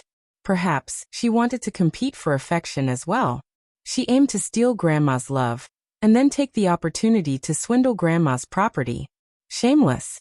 Once she and Grandma recognized each other, she would make Enai Yin stay far away. Enai Yin had better not think about stealing her things. The group walked out of the mansion. There were 2 cars outside, one belonging to the Lu family, and one to Enai Yin. Enai Yin walked to her car, opened the door and said, "I'll lead the way." Liu's father was startled. Goodness. This young comrade could even drive. Impressive. All right, thank you, young comrade. Liu's father managed to suppress his astonishment and nodded. Enai Yin got into the car, closed the door, started the engine, and drove off, all in one fluid motion, radiating an indescribable coolness. Seeing this, Lu Ru was taken aback. She had thought Enai Yin was just a poor girl. Unexpectedly, she could also drive. Where did she get the money to buy a car? Could it be that she had already swindled Grandma's property? The more Lu Ru thought, the more she believed it was the case. Jiu Wentong and Lu Ru shared the same thought. She couldn't believe that Enai Yin, a mere girl, could afford to buy a car. It seemed that Enai Yin was really something else. To even deceive the old lady out of her money. Jiu Wentong narrowed her eyes. To accommodate the driver following behind, Enai Yin deliberately slowed down. "Dad, I want to learn to drive too." Lu Ru shook Liu's father's arm. "No, it's too dangerous for girls to drive." Liu's father refused. "I want to learn, Daddy, please agree." Lu Ru began to act coquettishly. "Daddy, my dear Daddy," Luqi hissed, "can you not disgust me?" "Xiaoru, take my advice, you really aren't suited to act coquettishly. I'm getting goosebumps all over. Daddy, brother is bullying me. Lu Ru continued her act. Lu Qi was almost at his wit's end and turned on the car radio, turning up the volume. The car sped along, soon arriving at Jinghua village. Unlike the impoverished hinterland imagined, every household in Jinghua village was connected by a concrete road, and workers were installing street lights along the roadsides. Jiu Wentong expressed surprise. There are even street lights in the countryside now. Looking at the scenery outside the window, Liu's father exclaimed, "It seems that Beijing has developed much faster than we imagined these past years." Liu's mother added, "The environment here is really nice, filled with the scent of birds and flowers. It looks like my elder sister has had a better life here these past years than I imagined. Where we live, many places still don't have street lights." At this moment, street lights were only installed on bustling streets. Liu's father sighed. "Seeing that she has been doing well, I feel relieved." The car in front stopped in front of a rundown house. Lu Qi quickly slowed down and pulled over. Anayan opened the car door and stepped out. "This is the place, uncle and aunt, please get out." Once out of the car, Liu's father looked at the very dilapidated house in front of him. His eyes slightly reddened, and said, "Has she been living in such a place all these years?" When he saw that the village was installing street lights, he had thought that she had been living well these years. Little did he expect that she had been dwelling in such a place. Chapter 943. The Truth Emerging from the Surface _3. She still had some money on her, didn't she? Even in her decline, she wouldn't have become like this, right? Liu's father turned his head to look at Enai Yang, and then at the sedan on Enai Yang's left, his eyes growing complicated. The ring she's wearing is a Liu family heirloom. Perhaps even the money for buying the car was. This possibility was indeed high. After all, this is merely a rural place. Where could a countrywoman like Enai Yang get the money to buy a car?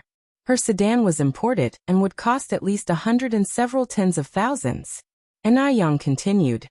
"Grandma Liu is inside right now, uncle and auntie, please come in with me." Liu's father nodded nonchalantly, "Sure. Wentong, Xiaoqi, Sheru, let's go in quickly." Enai Yang went to knock on the door. Grandma Liu, we're here." "Coming." Grandma Liu responded, opening the door. To welcome relatives from afar, Grandma Liu specially put on new clothes that Enai Yang had bought for her not long ago. The Liu family still kept photos of Grandma Liu from when she was young. Thus, Jiu Wentong recognized Grandma Liu instantly and rushed forward to take her hand. "Big sister." "Great aunt." Lu Ru, following Jiu Wentang's gaze, embraced Grandma Liu tightly, choking out, Great aunt, we've finally found you. You have no idea how much suffering our family has gone through looking for you all these years. Great aunt." Grandma Liu looked at the mother and daughter with tear-filled eyes, her mind filled with confusion. Her little brother was only 2 years younger than her, and his wife was even a year older than him. How could this woman, who was 30 or 40 years younger than herself, possibly be her sister-in-law? No. They must have mistaken her for someone else. Grandma Liu pushed Lu Ru directly away. "Young girl, you've got the wrong person. I'm not your great aunt," she said, then looking up at Jiu Wentong. "And you young lady, I don't know you. I don't have a younger sister as young as you." Lu Ru had also seen Grandma Liu from the old photos. She paused, never expecting Grandma Liu would push her away. This was very different from what she had imagined a family reunion to be like. After so many years of separation, Grandma Liu should have been deeply moved to see them. Why would she react like this? Could it be that the old woman had become senile? Or had Enai Yang stirred up something in the middle? Lu Ru looked up at Enai Yang. Jiu Wentong grabbed Grandma Liu's hand again. "You are my big sister. I haven't mistaken you. We wouldn't make a mistake. You really have the wrong person." Grandma Liu shook off Jiu Wentang's hand. As Jiu Wentong stood there awkwardly, Liu's father stepped forward. "Shuiwei, it's me." At these words, Grandma Liu looked up. Her pupils shrunk slightly, and memories that had been sealed away surged forth like floodwater through open gates, her nostrils flaring. "Qin Qinian. It's me." Liu's father had taken a few steps forward, wanting to reach out and embrace Grandma Liu, but seeing the environment behind her, he withdrew his hand and choked out, "Shuiwei, it's me."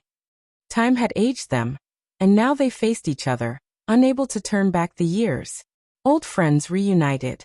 So much had changed in the world over the years. Chinian, where have you been all these years? Grandma Lu immediately cried out, throwing her arms around Lu Chinian. I thought you were dead. Chinian, I thought you were dead. 60 years. Every day she offered incense for Lu Chinian, never imagining that Lu Chinian was still alive. He was still alive. Grandma Lu even thought she might be dreaming. Shu Wei, I've wronged you. I've deeply wronged you. I thought you were dead. I'm sorry, so sorry. Watching the two old people embracing each other, and Yang frowned slightly. Although Grandma Lu had recognized the person, she felt that there was something more complicated about this matter. According to Lu Qi, Liu's father should be called Lu Haoshan. Why was he now called Lu Chinian? Grandma Lu wept bitterly. I thought you were dead too. Heaven has eyes, Chinian. You're still alive. You're still alive. The most agonizing thing in the world is not death, but separation. Had they known earlier that the other was alive, they wouldn't have suffered as they did. Chinian, you're still alive, but what about big brother and second brother? Are they still here? Grandma Lu went on to ask. Lu Chinian shook his head. They're gone. In such chaotic times, it was very difficult to survive. Lu Chinian was just one of the fortunate few. Hearing this, Grandma Lu wept even more bitterly, continuously pounding on Lu Chinian's back. Jiao Wentong immediately came to the side of the two, her eyes red. Big sister, I'm sorry for all the suffering you've endured over the years. Let me and the children take good care of you from now on. Chapter 944. The truth emerging from the surface _4. The sudden joy made Granny Liu's head spin. Chinian, who is this? Could it be a relative from Lu Chinian's family? Lu Chinian turned to look at Yang, hesitating. There are some things I can't say in front of outsiders. Granny Lu wiped her tears. Yang is not an outsider. She's no different from my own granddaughter. Just say it directly. You don't need to hesitate. Lu Chinian remained silent. In his eyes, Yang was an outsider. Yang wasn't the kind of person who couldn't read the room. She smiled and said, Granny Lu, I still have some issues at home to handle. I'll come and visit you later. Granny Lu grabbed Yang's hand. Yang, you don't have to leave. Having Yang leave at such a moment would only hurt her feelings. Granny Lu genuinely didn't consider Yang an outsider. Zhao Shu Wei. Liu's father's expression clearly seemed off. Seeing this, Yang still decided to leave. If she insisted on staying, it would make her uncomfortable. And so would the Lu family. Besides, their home was close to Granny Liu's. If anything really happened, she could still rush over to help her. After Yang left, Liu's father sighed in relief. Granny Lu pushed open the half-closed door. Come in and sit with me. The house was dilapidated, but it was kept very clean, and there was even a TV in the living room. Jiao Wentong carefully surveyed the environment. The fact that there was a 3,000 yuan TV showed that the old woman still had a fair amount of money. Granny Lu was busy pouring water for everyone. Jiao Wentong hurried over to help. Let me help you with that, sister. The tea set at Granny Liu's was quite old, though clean, making Liu's father somewhat hesitant to drink from it. He hadn't used such worn-out cups in many years. Considering the state of the house, who knew if it had been crawled over by rats? Liu's father was hesitant, and Lu Ru, who was used to living comfortably, was even more so. Lu Qi, however, didn't mind. He was thirsty and picked up the cup to drink. Auntie, this tea is wonderful. Is it barley tea? Granny Lu nodded and smiled. Yes, it's barley tea. If you like it, I can pack some for you to take when you leave. I have plenty here. With that, Granny Lu turned to Liu's father. Chinian, can you talk now? Who are these children to you? How have you really been all these years? Hearing this, Liu's father sighed deeply, his face full of pain. He began to talk about his difficult past years, how he braved gunfire and crossed seas alone to reach Taiwan Island, and there achieved some success. Thankfully, in my most difficult and helpless times, I met Wentong. Wentong is a good woman. She didn't mind my age or that I had been married before, and she took great care of me. Without her, I might have died. After we got married, Wentong gave birth to 2 children, one named Lu Qi and the other Lu Ru. Xiaoqi, Xiaoru, come and greet your auntie. Hello, auntie. Lu Qi and Lu Ru approached Granny Lu. Granny Lu was stunned. She hadn't expected Lu Qinian to have remarried. Not only had he remarried, but he also had 2 children. Her years of waiting seemed, at that moment, to become a joke.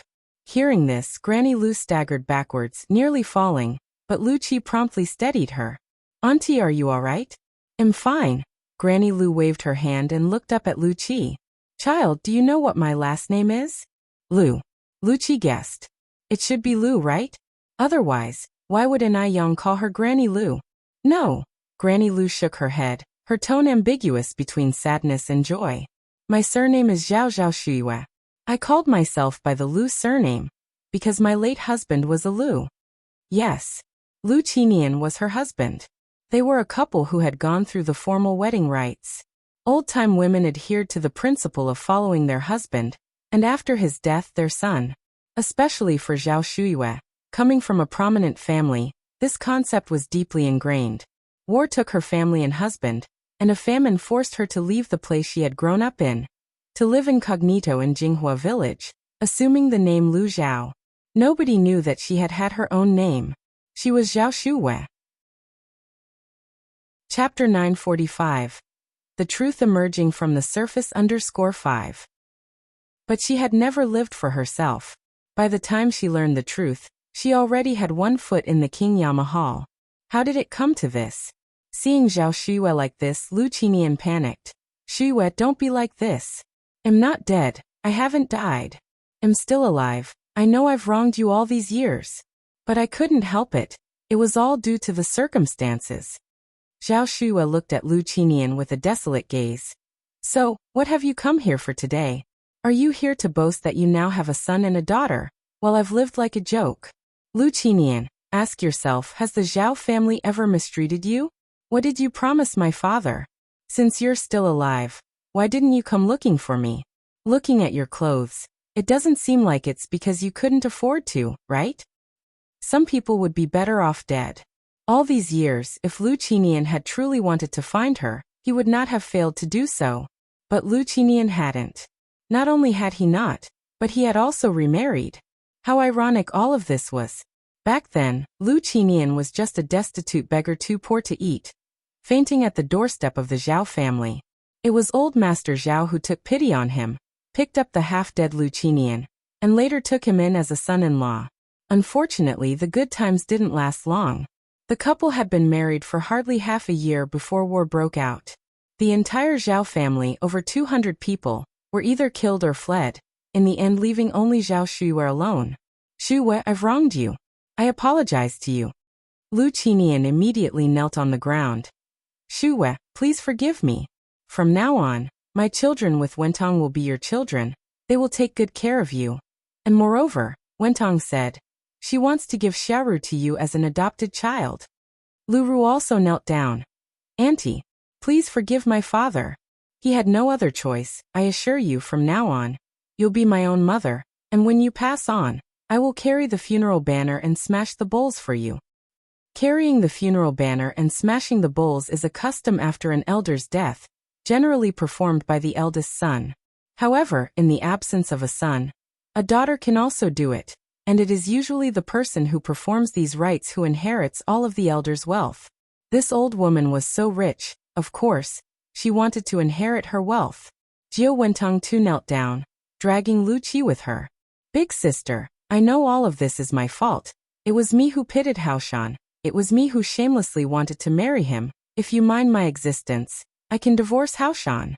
Big sister, as long as you're willing to forgive Haoshan, I'm willing to do anything. The whole family was kneeling neatly in front of Zhao Shuiwe, their sincerity evident.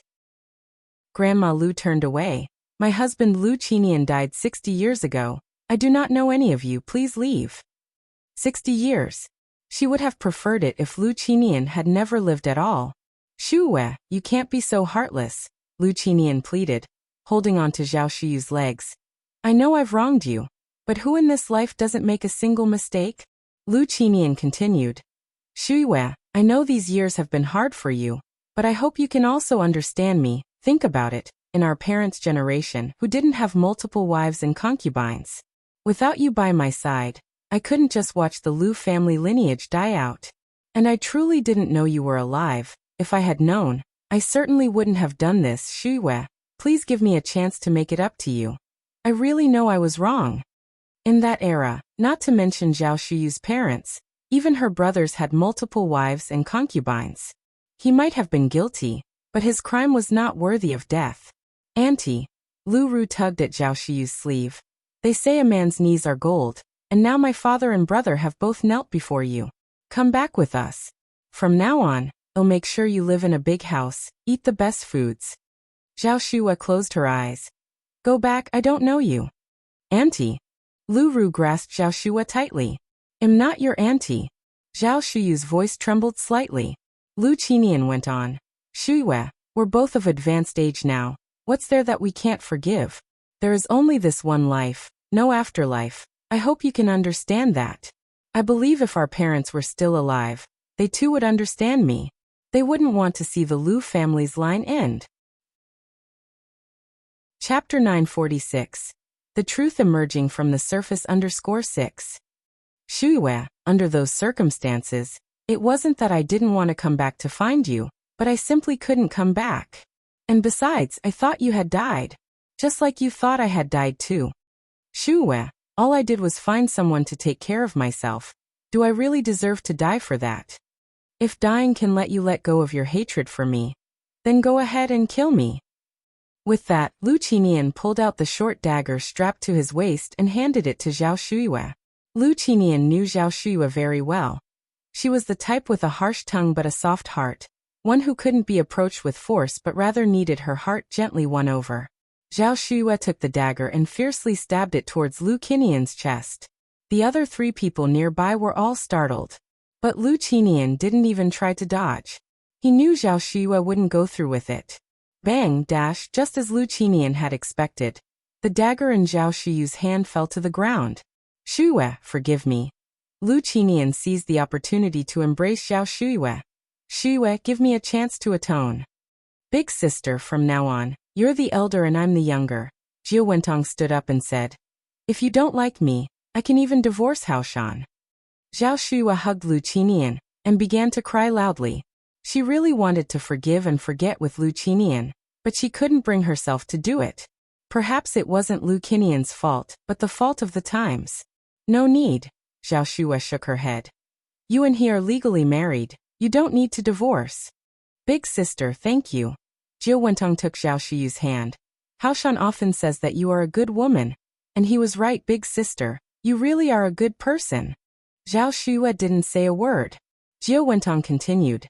Big sister, from now on, Xiaoqi and Xiaoru are your own children. When we go back, I will let you adopt Xiaoru. Go back. Zhao Shuiwe frowned. Go back where? Jiu Wentong said with a smile. Of course, to bring big sister back to Bay Island to enjoy the good life. We've finally found you, big sister. How can we let you continue to live a hard life here? Jiu Wentong had been paying close attention for a long time, and sure enough, Zhao Shuiwe was indeed from a wealthy family. Even the hairpin she used to twist up her hair was no ordinary item. After they returned, they would find a way to get Zhao Shuiwe to bring out all those nice things. Zhao Shuiwe shook her head. I'm not leaving. Why? Jiu Wentong asked.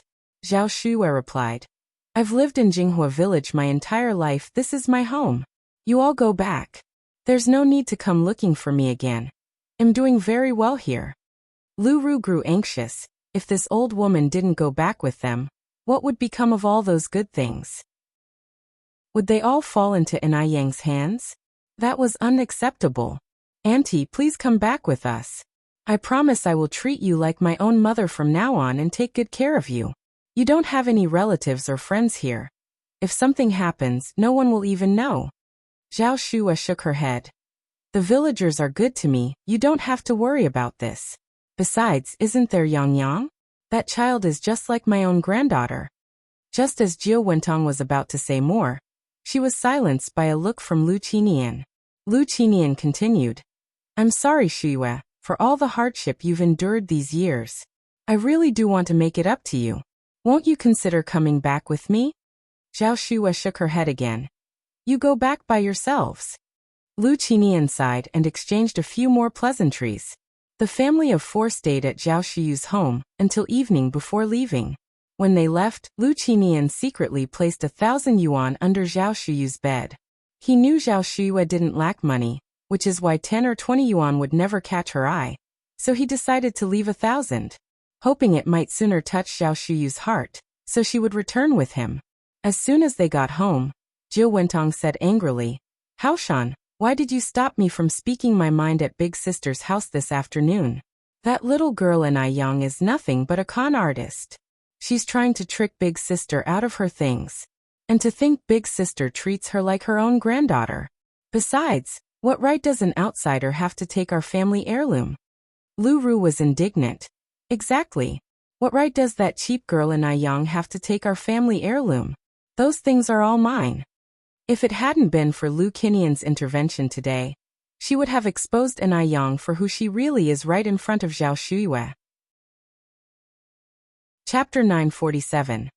The truth emerging from the surface _7 Lu Qinian spoke earnestly. What I'm doing is called casting a long line to catch a big fish. Do you think I can't see what kind of person an Aiyang is? The car she drove today might have been funded by Zhao Shuyue. But some issues can't be rushed. Looking at Zhao Shuyu's attitude, it's clear she hasn't fully accepted us yet, so we must take it slow and not be too definitive in our approach. Upon hearing this, Lu Ru instantly understood. Dad, you are wise. Jiu Wentong also smiled. Lu Qinian continued. Our family used to be very wealthy, the richest in the area, and I heard from Zhao Shuyu's father that to prevent our family from declining, our ancestors secretly hid a stash of gold, silver, and precious treasures during the Kangxi period. Before Lu Qinian finished his sentence, Lu Ru excitedly exclaimed, Dad, are you serious?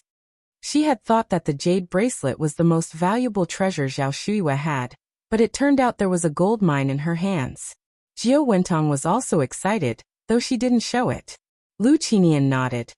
It's true, otherwise, I wouldn't have gone through such effort to find her. In any case, this treasure must not end up in Aiyang's hands. So these next few days, we must visit her daily to try and find that treasure map sooner. So many years had passed, and if Lu Qinian hadn't suddenly remembered the gold mine, he wouldn't have come looking for Zhao Shuyue. He had a wife and children, living such a happy life. Why would he bother stirring trouble? As far as he knew, the gold mine that Zhao Shuyue possessed was enough to secure many generations of his descendants a carefree life. Lu Qinian had even lined up foreign buyers. Jiu Wentong nodded. Just then Lu Qi parked the car and walked in. Mom, Dad, what were you just talking about? Nothing, Jiu Wentong replied. Her son was simple-minded, never engaging in anything underhanded. If he found out about the treasure map, the whole plan would be ruined. Thus, she couldn't tell him the truth. After the Lu family left, an Aiyang, carrying the food, arrived at Zhao Shuyu's home.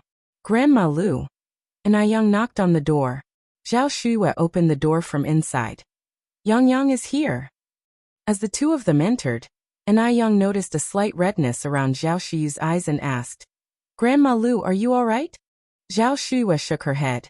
I'm already 1 foot in the grave. What can be wrong with me? But Yang, from now on, can you call me Grandma Zhao instead? Huh. An Aiyang was puzzled, failing to grasp Zhao Shuyu's meaning. Zhao Shuyue sighed. Yang, actually my surname is Zhao. My name is Zhao Shuyue.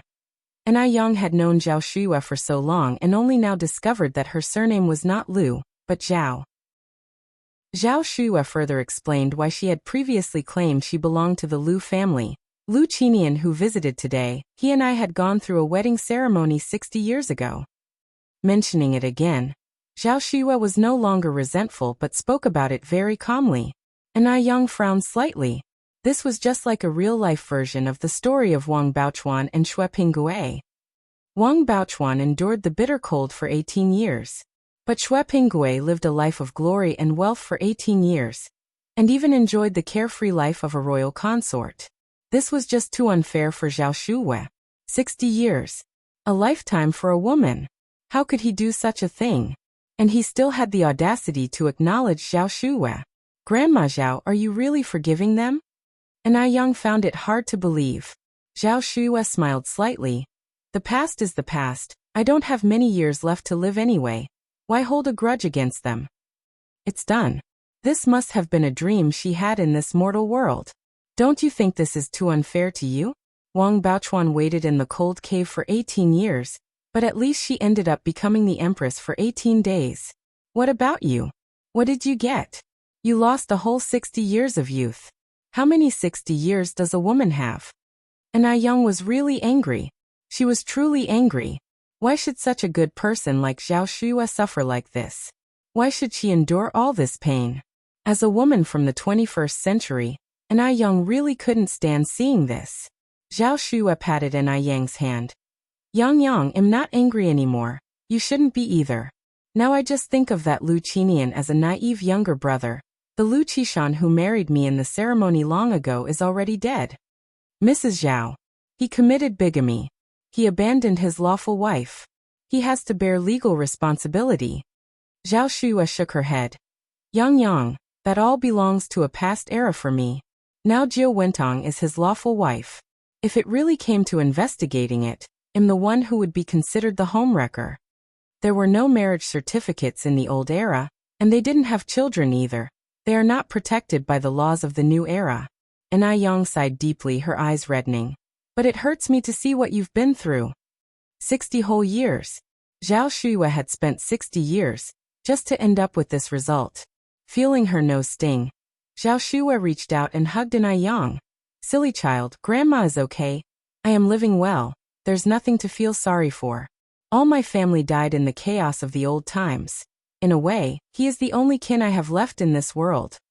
With Grandma Zhao having said that, An I Yang didn't feel it was her place to say much more. Some things, like a fish knows the warmth or coldness of the water, are known only to the individual. Mrs. Zhao, if his family ever dares to bully you or disrespect you again, just tell me. I'll stand up for you.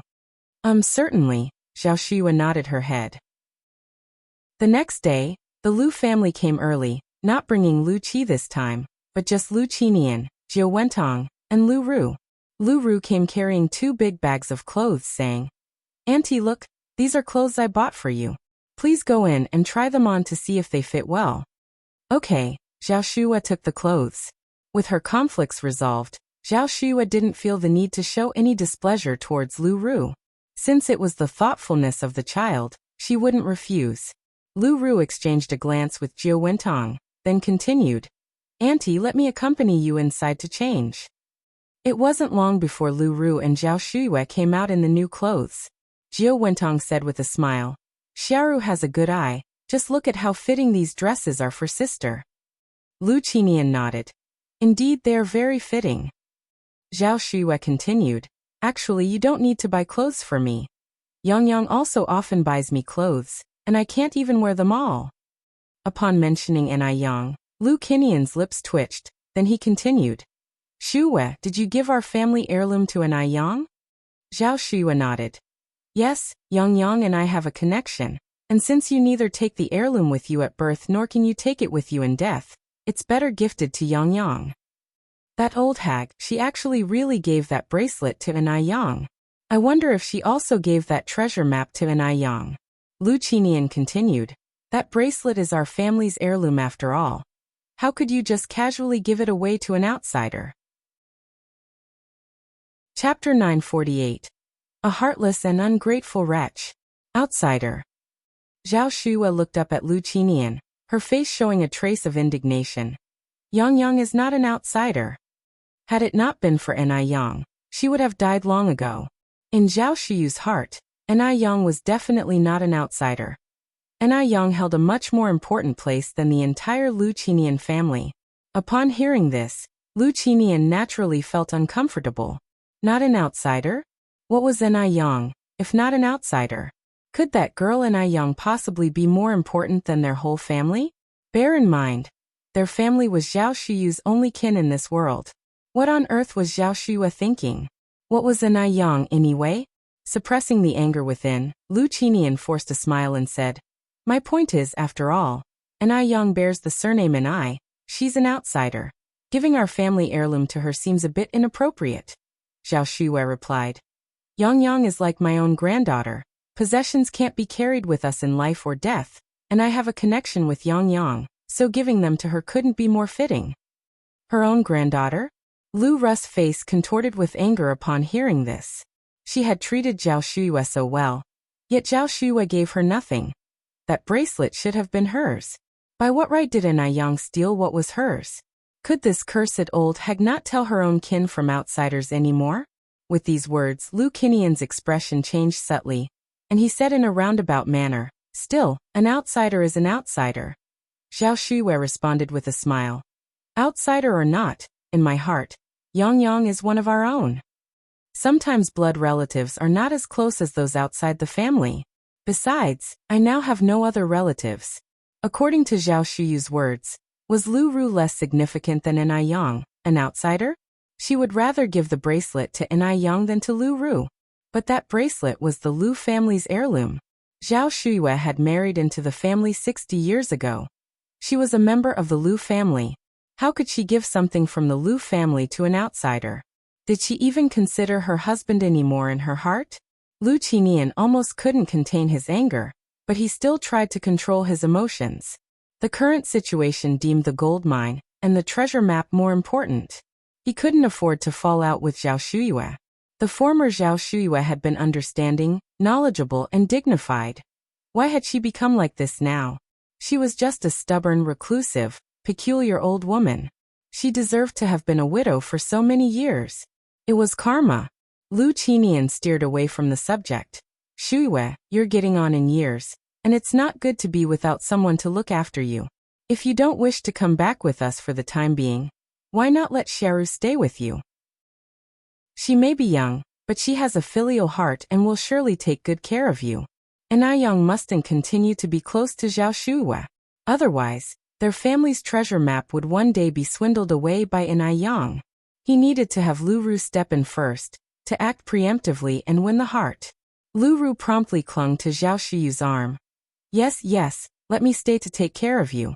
Rest assured, I promise to be obedient, to honor you better than my own mother, and not to make you angry." "No need," Zhao Shuiyue waved her hand. "I am very healthy and can look after myself. Plus, Yang Yang visits me often. I will be fine." Anai Yang. Again Anai Yang. Why couldn't she just leave them alone? Jiu Wentong narrowed his eyes, smiling. "Sister, it's not good to trouble someone else so much. Let Xiaoru stay and take care of you. She gets along with you, and if you're willing, Haoshan and I have discussed it. We can go through the adoption process in the next few days." After Lu Ru became Zhao Shuyu's daughter in the eyes of the law, she would naturally inherit everything from Zhao Shuiyue. Zhao Shuiyue had no children of her own in this life, and when the time came, Lu Ru would be her sole heir. Anai Yang would have to stand aside. Jiu Wentang's calculations were resounding like a burst of rapid fire. Zhao Shuiyue shook her head. "I appreciate your sentiment, but at my age, what do I need a daughter for? Besides, that child Yang Yang is like my own granddaughter to me. Having a daughter or not doesn't matter." She didn't count on a daughter to see her through old age, and to provide for her end-of-life care. Zhao Shuyu's every other sentence involved Anai Yang, and Jiu Wentong was taken aback, having not expected this reaction from her, much less her refusal. Chapter 949. A heartless and ungrateful villain. She was willing to adopt out her own daughter, who she had carried for 10 months, to Zhao Shuiyue. Shouldn't Zhao Shuiyue be grateful? It's not something anyone can easily decide, to adopt their daughter out to someone else. Lu Qinian was also stunned. Lu Ru was his treasured daughter. If it were someone else, he wouldn't bear to adopt Lu Ru out. Zhao Shuiyue is really ungrateful. Could it be that she really wanted to keep all the good things for Anai Yang? That isn't acceptable. Just then, noise came from outside the door. "Grandma Zhao. Yang Yang is here." A smile appeared on Zhao Shuyu's face as she walked towards the door. She looked as if she were seeing a beloved relative. Even her expression when seeing Lu Ru was never this joyful. This showed how special Anai Yang was in Zhao Shuyu's heart. Lu Qinian and Jiu Wentong exchanged glances, both seeing displeasure in each other's eyes. Yes, they both hated Anai Yang. They were afraid Anai Yang would take what rightfully belonged to them. This little girl, and Yang, was unrelated to Zhao Shuyue. Why should she be so good to Zhao Shuyue? She was clearly aiming for Zhao Shuyue's possessions. It was disgraceful. At such a young age, she was already so scheming.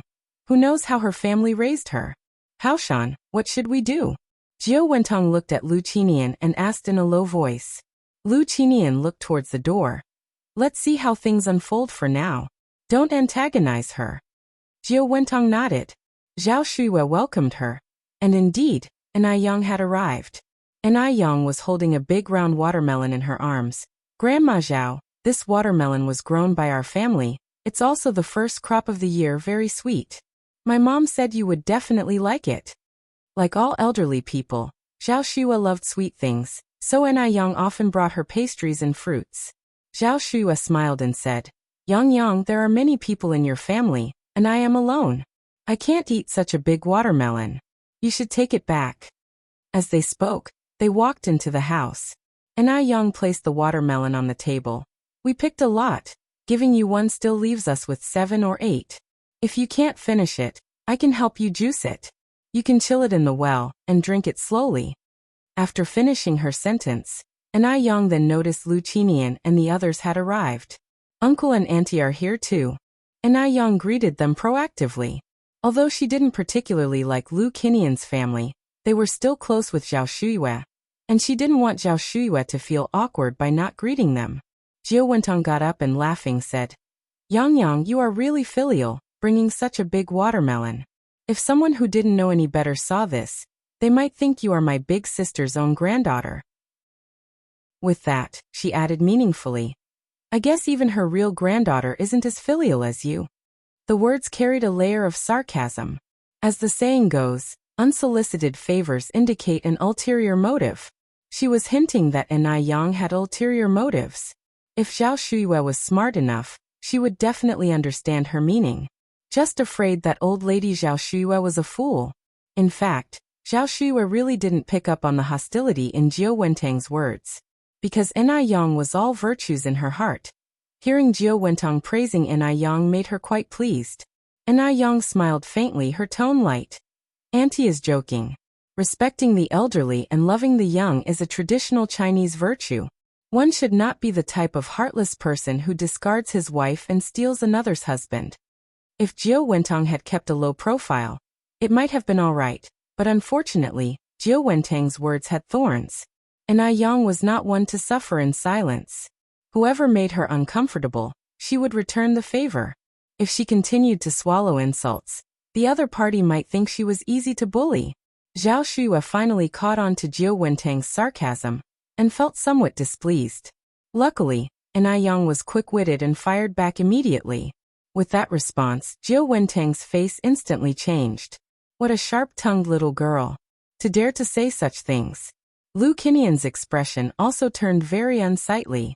No matter what his shortcomings, it wasn't up to a little girl to criticize him. What was Yang really? Did she really think that because Zhao Shuyue liked her, she was truly Zhao Shuyue's granddaughter? As long as he was alive, that would never be possible. An outsider will always be an outsider.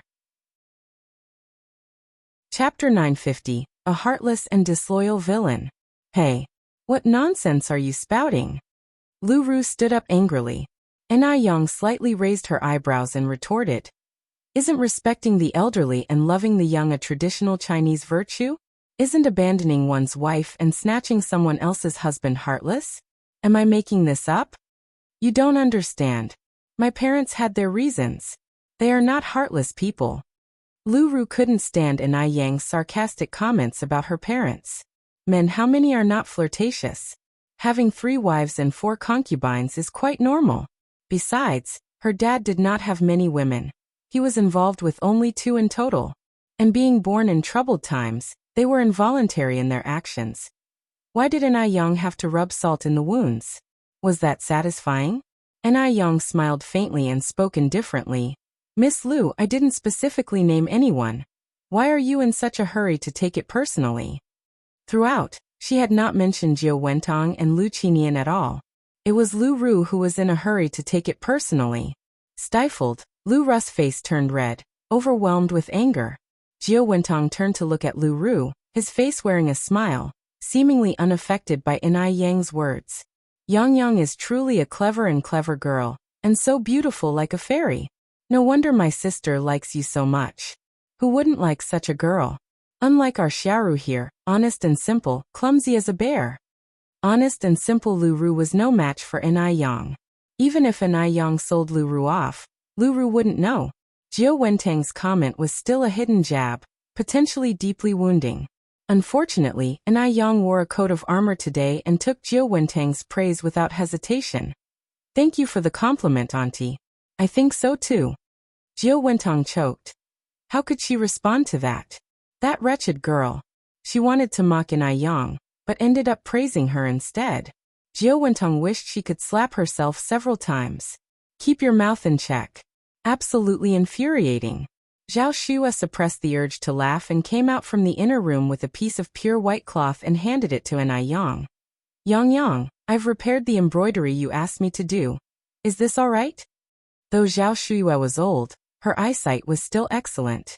She often helped Inai Yang with embroidery and mending, and Inai Yang never refused Zhao Shui's assistance. She even frequently sought her help. Zhao Shui, with her bound feet, couldn't do heavy chores, and being elderly, lacked the strength, so she mostly engaged in sewing and mending.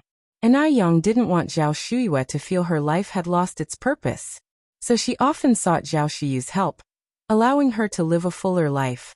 And moderate embroidery, maintaining some mental activity, could also prevent dementia. Zhao Shui was also happy to help Inai Yang. Only during embroidery did she truly enjoy life. Inai Yang looked at the embroidery and saw the lifelike stitches on the white cloth. The embroidery was exquisitely done. Zhao Shui deserved her reputation as a maiden trained in an affluent household. Her embroidery skills were impeccable. Grandma Zhao, your embroidery is so beautiful. Inai Yang praised generously. Zhao Shui smiled. Not at all, you just like to flatter me. Inai Yang said. It's truly beautiful.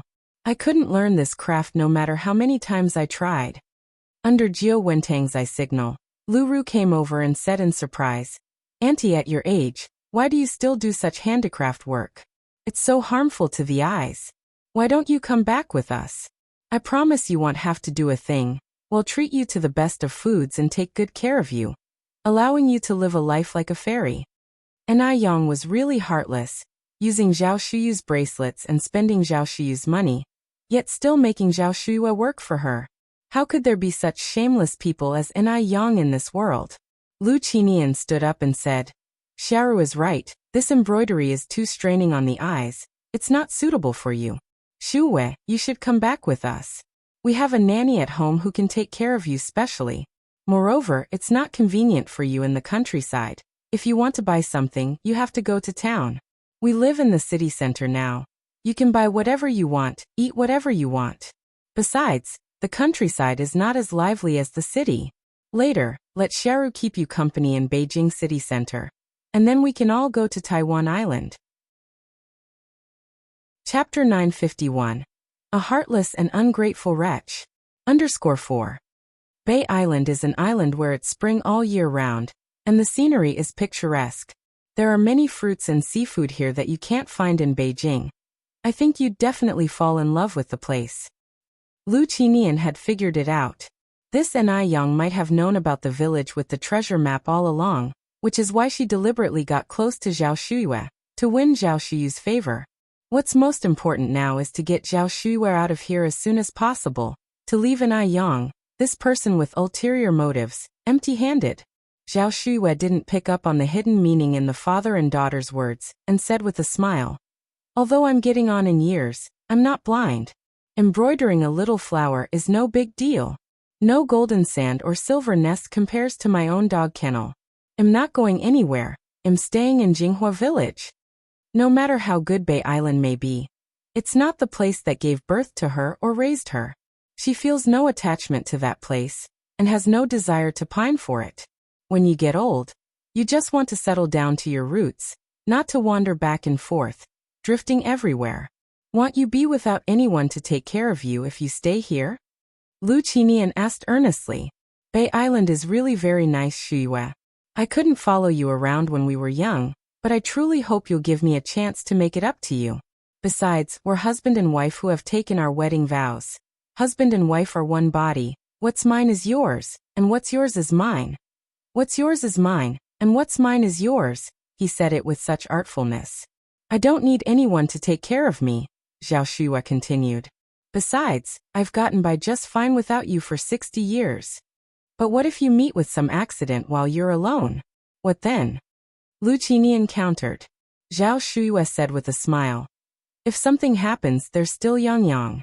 Don't look down on Yang Yang for being young. Her medical skills are very good. How is it in Yang again?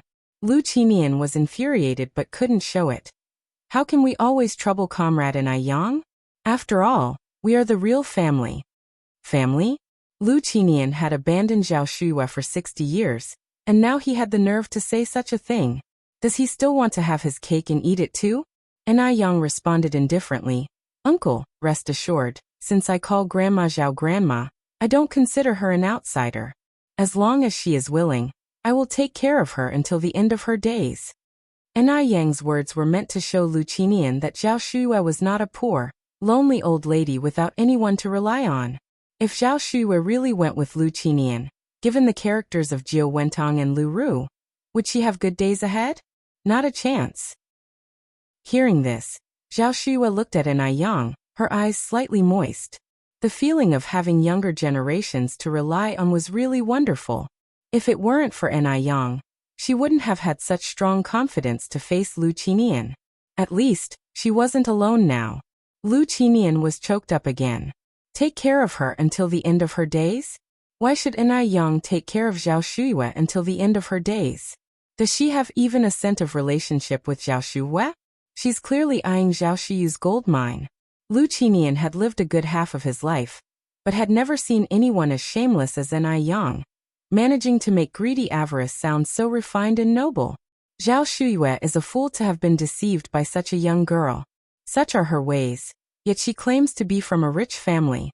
Truly, she's tarnished the Lu family's reputation completely. Noticing the uneasy atmosphere, Jiu Wentong smoothed things over with a smile. Big sister has lived here for so many years. It's normal for her to not want to leave for the time being.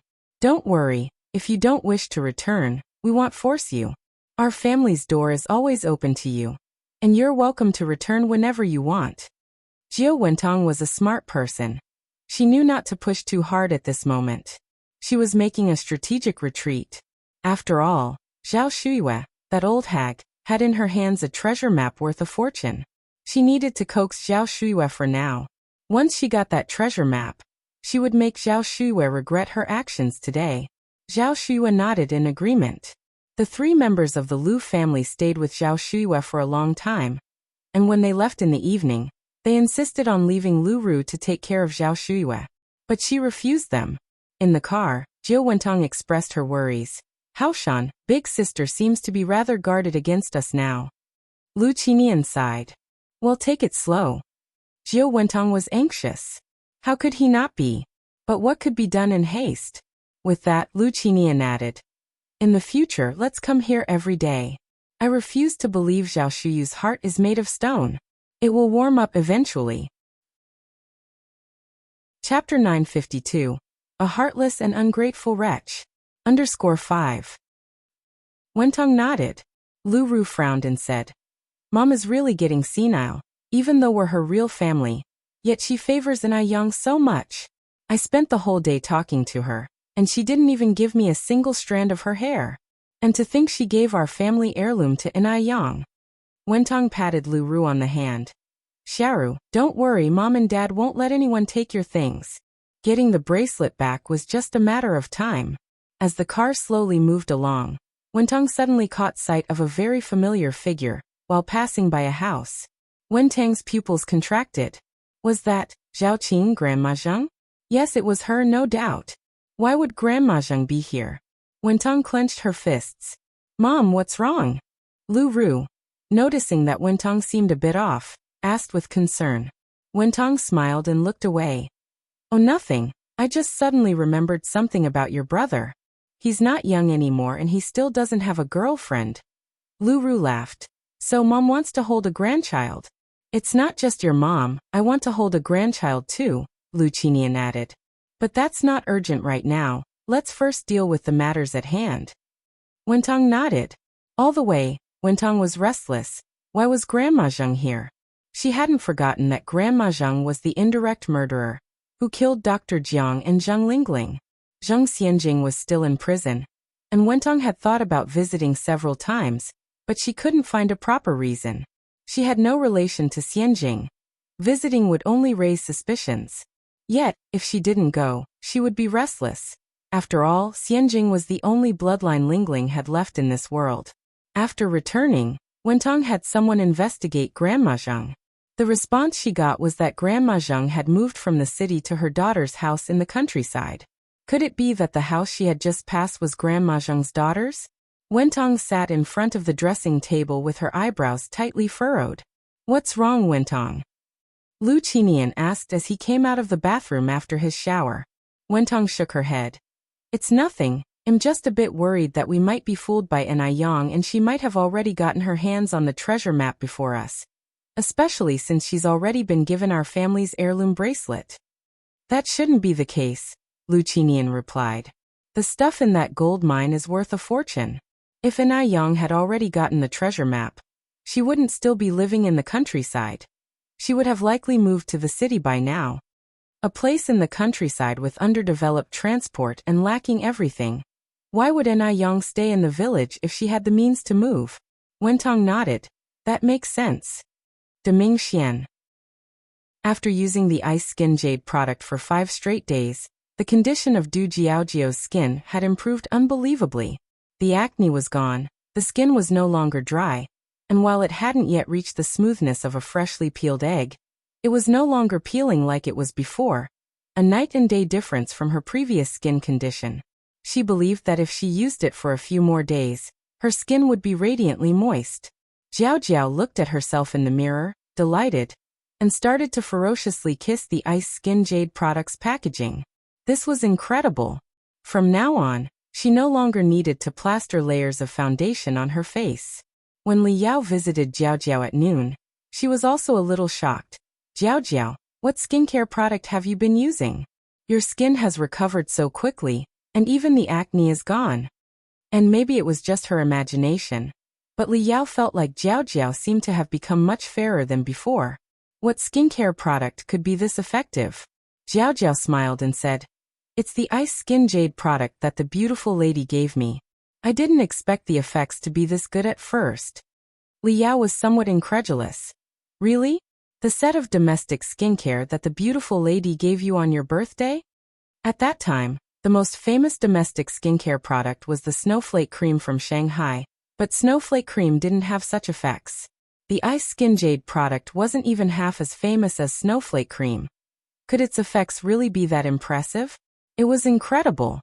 Jiaojiao nodded. Yes, the one from my birthday. Li Yao remained skeptical. Jiaojiao, are you sure you haven't used any other skincare products these past few days? I haven't, Jiaojiao replied. I specifically didn't use anything else to see if the Ice Skin Jade product was really as good as the beautiful lady said. And indeed she was right, it's downright magical. Chapter 953. A Heartless and Ungrateful Wretch. _6. Du Jiaojiao was now regretting not heeding Enai Yang's advice sooner. Bring over that set of skincare products the beauty sent you, and let me take a look, Li Yao continued. Sure thing. Du Jiaojiao quickly ran back to her room, and brought over the Ice Muscle Jade Skin set. Li Yao took the Ice Muscle Jade Skin, studying it carefully. First of all, the aesthetics of these bottles and jars were quite impressive. They looked refreshing and smelled nice. There wasn't any of that irritating odor. You should call the beauty and ask where she bought these. I want to get a set too. Seeing the great results on Du Jiaojiao, it was impossible not to be moved. Li Yao was a doctor, and she could tell that these skincare products didn't contain any of those messy harmful substances. They might actually be useful. But I don't know the Bowtie's home phone number. Just then, Grandfather Du happened to walk in, and Li Yao whispered, Maybe you could ask Grandfather Du? Li Yao felt a kind of inexplicable fear towards Grandfather Du, so she didn't dare to ask him herself. Just as Du Jiaojiao was about to say that Grandfather Du definitely wouldn't know Ai Yang's home number, she swallowed her words and looked up. Third brother, what's the bowtie's phone number? Beauty. Grandfather Du was taken aback for a moment. Oh, you mean Yang Yang, Du Jiaojiao explained. So it was Ai Yang. The nickname was rather fitting. Do you need her for something? Grandfather Du asked. Du Jiaojiao explained the situation with the ice muscle jade skin. And then Grandfather Du effortlessly rattled off a string of numbers. Du Jiaojiao was stunned. So Grandfather Du knew Ai Yang's home phone number. That was truly surprising. After getting Ai Yang's number, Du Jiaojiao hurriedly made the call. Beauty, that ice muscle jade skin you gave me last time is incredibly good. By the way, where is the store that sells ice muscle jade skin located? Don't mention it. You can find the ice muscle jade skin store in the department store, but Ai Yang didn't finish her sentence before Du Jiaojiao interrupted her. Okay, thank you so much, Yang Yang. We're going to buy some now. After the call ended, Du Jiaojiao dragged Li Yao out the door. Ai Yang looked at the hung-up phone, sighed helplessly. She had wanted to tell Du Jiaojiao that the limited edition ice muscle jade skin wasn't necessarily available at the department store, but Du Jiaojiao had hung up too quickly. Wanting to prevent Du Jiaojiao from making a fruitless trip, Ai Yang dialed again. The phone was quickly answered. Sister Jiaojiao, you hung up too fast, it's me. A man's voice came through. It was as gentle as the spring breeze. Ai Yang was startled, then realized. Is that you, big brother Du? Where is Sister Jiaojiao? Grandfather Du glanced toward the door. She's gone out. That fast? Ai Yang was surprised, then said, Then please can you pass on a message for me? Meanwhile, Du Jiaojiao and Li Yao discovered just how precious the ice muscle jade skin set was once they arrived at the actual store. Not only did they need a membership card, but they also had to make a reservation months in advance. Otherwise, it was impossible to buy. Each store only had a few dozen sets available each month. Li Yao was extremely disappointed, but luckily, the salesperson recommended a few other ice muscle jade skin products that weren't limited editions. On the way back, Li Yao was downcast. With just over 10 days left before she left Beijing, where could she wait for 10 more days? If only there were ice muscle jade skin stores in Shen City. Why were all the good things in Beijing? Du Jiaojiao comforted her. Don't worry, Li Yao. I'll still be accompanying my third brother here for over half a year. When the time comes, I will send it to you. Li Yao replied weakly. That is if you can get it. Now Du Jiaojiao was at a loss for words and sighed. I don't know how the beauty managed to get them. She's truly amazing. The two returned to Deming Pavilion dejected. Grandfather Du sat on the sofa reading Buddhist scriptures, and without looking up when they arrived, he asked, Didn't get it? Right. Du Jiaojiao nodded. Grandfather Du then said, Ai Yang called right after you left. She told me to tell you that the limited edition ice muscle jade skin set is hard to get, but if you want it, she can bring one set for you. Really? Du Jiaojiao suddenly got excited. Li Yao's eyes lit up too. Grandfather Du nodded. Du Jiaojiao exclaimed. The beauty is really a beauty, with such wide connections. She can get anything. It looks like I won't have to worry about running out of ice muscle jade skin. Li Yao followed up. Jiaojiao, I'm going back to Shen City soon. Could you call and ask the beauty if she can bring a few more sets? I'm willing to pay double the price. Such a great product would make a perfect gift. Those wealthy ladies, none of them don't care about beauty. A set of precious skincare products could win over people's hearts. Du Jiaojiao nodded. Okay, I'll go now. During this time, the Lu family practically visited Zhao Shuyu's house every day. But no matter what Lu Qinian said, Zhao Shuyue wouldn't agree to leave Jinghua village, nor would she allow Lu Ru to stay and take care of her. For a while, Lu Qinian became anxious, and Jiu Wentong was too. Zhao Shuyue was like a stone in a dung pit. Stinky and hard, impervious to soft and hard tactics. Lu Qinian sighed deeply, speaking earnestly. Shuyue, you're also at this age. We have been husband and wife for a lifetime. Would I harm you? There's no need for you to be so guarded against me. From the moment you married me, you became a member of the Lu family, and after you pass on, you're meant to be laid to rest in our Lu family's ancestral grave. After he finished speaking, Lu Qinian continued. Shuwe, we are family now, so let's not speak in terms of two households. You can't always rely on outsiders, and I remember our father once said that our ancestors, during the Kangxi Emperor's reign, secretly buried a stash of gold bars and treasured items, leaving behind a treasure map. Is that map with you now? Treasure map? Zhao Shiyu's brows furrowed slightly as she turned to look at Lu Qinian, incredulous. You're here for the treasure map? No. Lu Qinian shook his head in denial. Of course not. In your eyes, am I that kind of heartless villain? I'm here to make amends. I'm just curious about the treasure map. I just asked casually. After all, we are family. Is there any secret among family? Chapter 954. True Colors. Extremely disgusting. Lu Qinian used to be honest and loyal. Otherwise, the old master of the Zhao family would not have trusted to take him as his son-in-law. Zhao Shiyu's impression of Lu Qinian remained from 60 years ago. But after 60 years, the handsome and dashing young man had turned into an old man with white hair, who knew what kind of heart lay hidden beneath his belly. She had changed from Zhao Shuyue to Lu Zhao's wife, and then back to Zhao Shuyue. It was a perfect example. Everything was changing, including people's hearts. Upon hearing this, she smiled and said, What treasure map? It's all just rumors.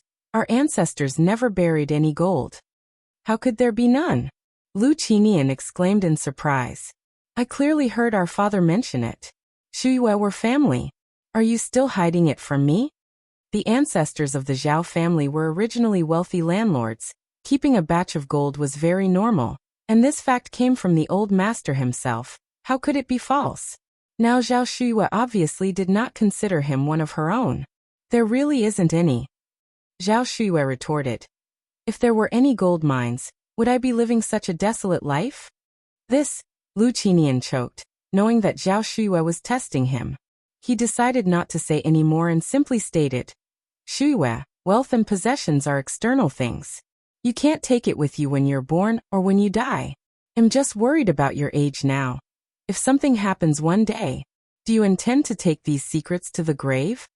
After saying this, Lu Qinian continued, When I got married into the Zhao family, I became a Zhao family member. I've thought it through. If you agree, after I adopt Xiaoru to you and let her take your surname, in any case, the Zhao line must not end with us. Shuyue, what do you think? In Lu Qinian's view, there was no such thing as being married into a family. Zhao Shuyue married him, and should follow him regardless of life or death. Isn't Zhao Shuyue considered a member of the Lu family? But now, Zhao Shuyue held a treasure map, and if he didn't lower his stance a bit, Zhao Shuyue would not trust him. With no other choice, he could only painfully allow Xiaoru to change her surname first. Once Zhao Shuyue took out the treasure map, Zaira's surname, whatever it should be, would still be needed. Zhao Shuyue was a woman who emerged from an old era. She valued family legacy above everything else. If the Zhao line ended with Zhao Shuyue, then she would be considered a sinner. Upon hearing this, Zhao Shiyu's expression changed. Are you really willing to let Xiaoru change her surname? Of course. Lu Qinian nodded. Would Wentong agree to it? Asked Zhao Shuyue. At this moment, Zhao Shuyue was somewhat swayed. In her life, she had neither children nor other surviving family members. If Lu Qinian agreed to let Xiaoru change her surname, then after 100 years, she could also reconcile with her ancestors. Seeing Zhao Shuyue like this, Lu Qinian probably had an idea and added, Wentong is a good woman. Since she agreed to adopt Xiaoru to you, she will definitely agree to letting Xiaoru change her surname. Today Jiu Wentong and Xiaoru did not come together. Zhao Shuyue then said, Then you go back and discuss it with Wentong and the others? All right, Lu Qinian nodded. Then Shuyue, you just wait for my good news at home. MHM. That night, Lu Qinian went back and discussed the matter with Jiu Wentong. Jiu Wentong understandingly said, Xiaoru is your daughter, you have no objections. What objections could I have? Qinian, you are the head of our family. You decide on these matters. What do I, a mere housewife, know? Jiu Wentong greatly satisfied Lu Qinian's male pride. Wentong, you really are understanding. Lu Qinian put his arm around Jiu Wentong's shoulders. Luckily, heavens let me meet you. Zhao Shuiyue is just a rock in a privy pit. He and Zhao Shuiyue were married, and her things should naturally belong to him. Yet Zhao Shuiyue insisted on using the treasure map to trouble him. Adopting Xiaoru to her was not enough. She even wanted Xiaoru to change her surname. Having sighed in relief, Lu Qinian also harbored resentment. Why should his daughter take Zhao Shuyu's surname? Jiao Wentong continued. So will our Xiaoru be named Zhao from now on? Impossible. Lu Qinian flatly denied. Xiaoru is my daughter. The Zhao family is doomed to end.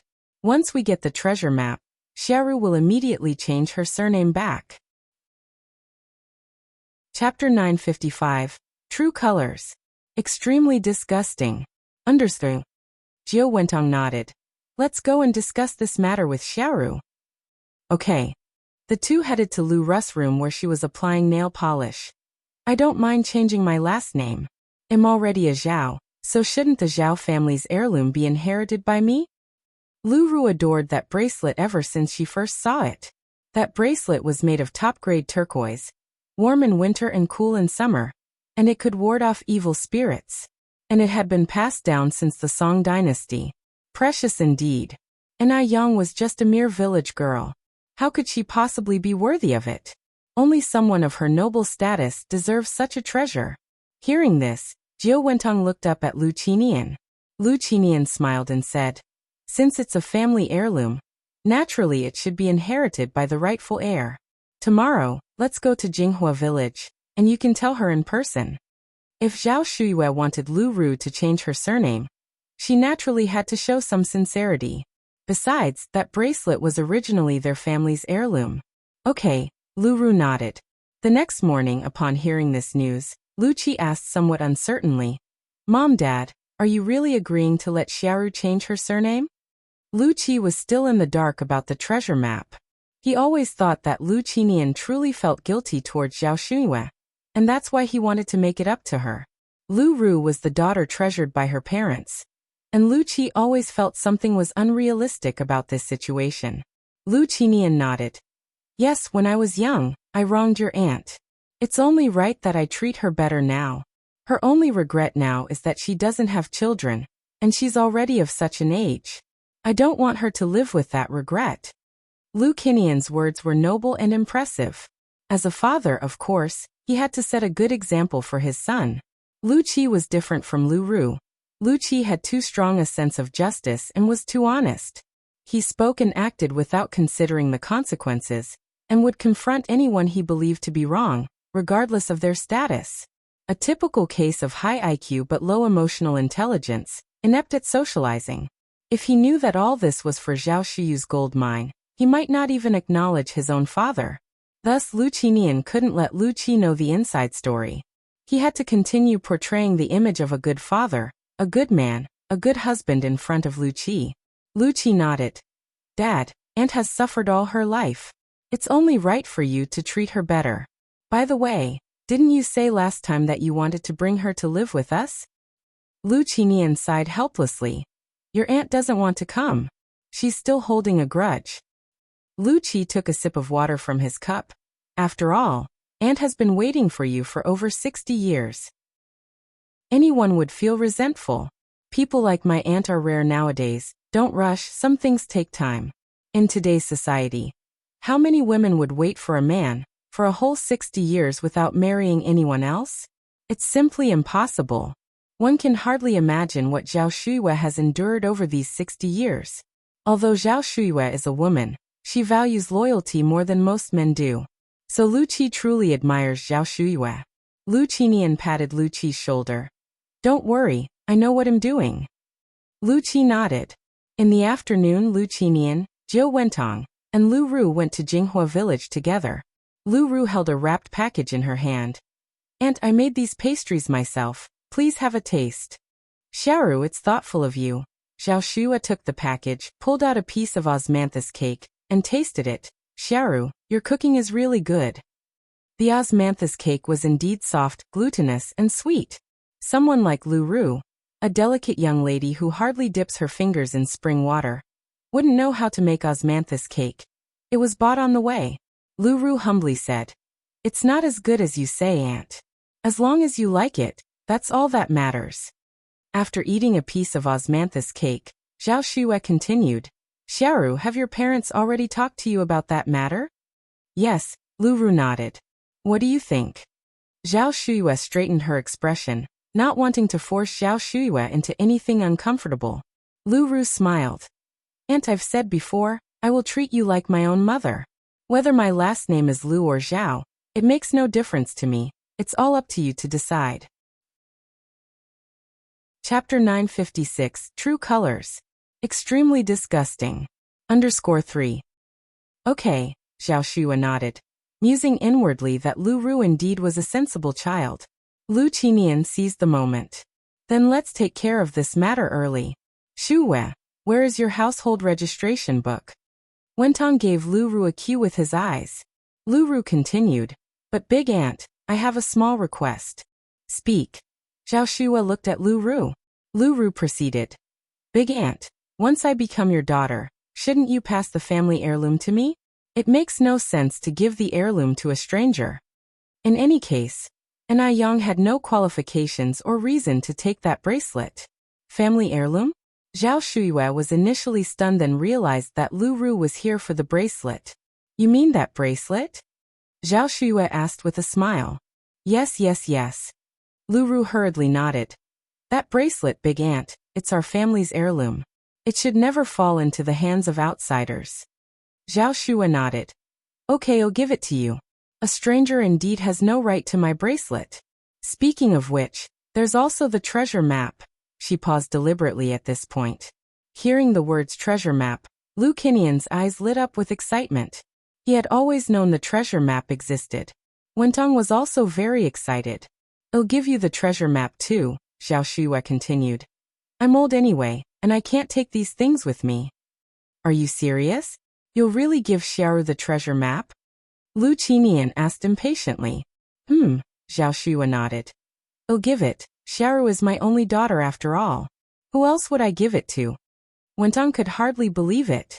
Big sister, are you joking? This cunning old woman, she's finally come around? It felt somewhat surreal. Zhao Shuyue said with a smile. We're all family here. As the saying goes, keep the goodies within the family. If I don't leave it to Xiaoru, who else would I leave it to? I certainly can't take it with me when I die and be buried with it. Oh, Shuyue, it's great that you see it that way, Lu Qinian eagerly said. By the way, where is the treasure map? Since you're going to give it to Xiaoru eventually, why not bring it out now? Treasure map. Finally, they could get their hands on the treasure map, making their whole trek from Bay Island to Beijing worthwhile. Yes, yes, Big Aunt. Please bring it out now so I can experience it for myself. Lu Ru was too excited, not believing how easily she had managed to persuade Zhao Shuyue. This crafty old lady wasn't as clever as she'd imagined. Zhao Shuyue said with a smile. Okay, don't hurry, I'll go fetch it. With these words, Zhao Shuyue turned and walked towards the inner room. Lu Ru stood up. Big Aunt, let me come with you. Wentong interjected. You child, why still call her Big Aunt? You should be calling her Mom now. Yes, yes, Mom, let me come with you. Lu Ru immediately corrected herself. No need. Zhao Shuyue turned her head. Just wait here for me. Lu Ru sat back down and whispered. Dad, can we return to Bay Island once we get the treasure map? Yes, Lu Qinian nodded. Wentong said with a smile. What about that bracelet? Don't you want it anymore? Lu Ru replied. Of course I do. Once that old lady brings out the treasure map, I'll have her take me to Anai Yang to get the bracelet back. Wentong nodded. In a few moments, Zhao Shuyue, with both hands behind her back, emerged from the inner room. Lu Qinian suppressed his excitement. Shuyue, you're here? Where's the treasure map? Don't rush, I've got it. Zhao Shuyue walked over with a smile, her right hand moving leisurely from behind. Lu Qinian was transfixed, his gaze unblinkingly fixed on Zhao Shuyue's hand. It was the treasure map. It had to be the treasure map in Zhao Shuyue's hand. He had finally seen the treasure map. Soon he would possess a vast fortune. Lu Qinian was overwhelmed with excitement, his heart pounding wildly. Beside him, Wentong and Lu Ru also watched Zhao Shuyue intently. Just then, bang! a flash of cold light, and a cleaver slammed down hard on the table. The room fell eerily silent in an instant. None of the three present had expected that Zhao Shuiwei would be holding a cleaver. Zhao Shuiwei, putting all her strength into it, forcefully chopped the cleaver down on the table, her cold eyes fixed on the family of three across from her. Chapter 957, True Colors. Extremely disgusting. _4. Lu Qinian's face subtly changed, and a sudden ominous feeling rose in his heart, his mouth twitching into a stiff smile. Shuiwei, what kind of joke is this? Why bring out a knife all of a sudden? Jiao Wentong quickly caught on, smiling as he tried to smooth things over. Exactly, big sister, what kind of joke is this? Lu Qinian, do you really think I Zhao Shuiwei am a fool? Zhao Shuiwei looked at Lu Qinian. You and your family can get out. Get out right now. Since Lu Qinian spoke of the treasure map yesterday, Zhao Shuiwei knew he hadn't come to Beijing out of any remorse. From beginning to end, it was all for that gold mine. If it wasn't for that gold mine, Lu Qinian probably wouldn't even remember her name. Zhao Shuiwei was no fool. To see this family's true colors, she had played along with them, only to find they indeed came for the treasure map.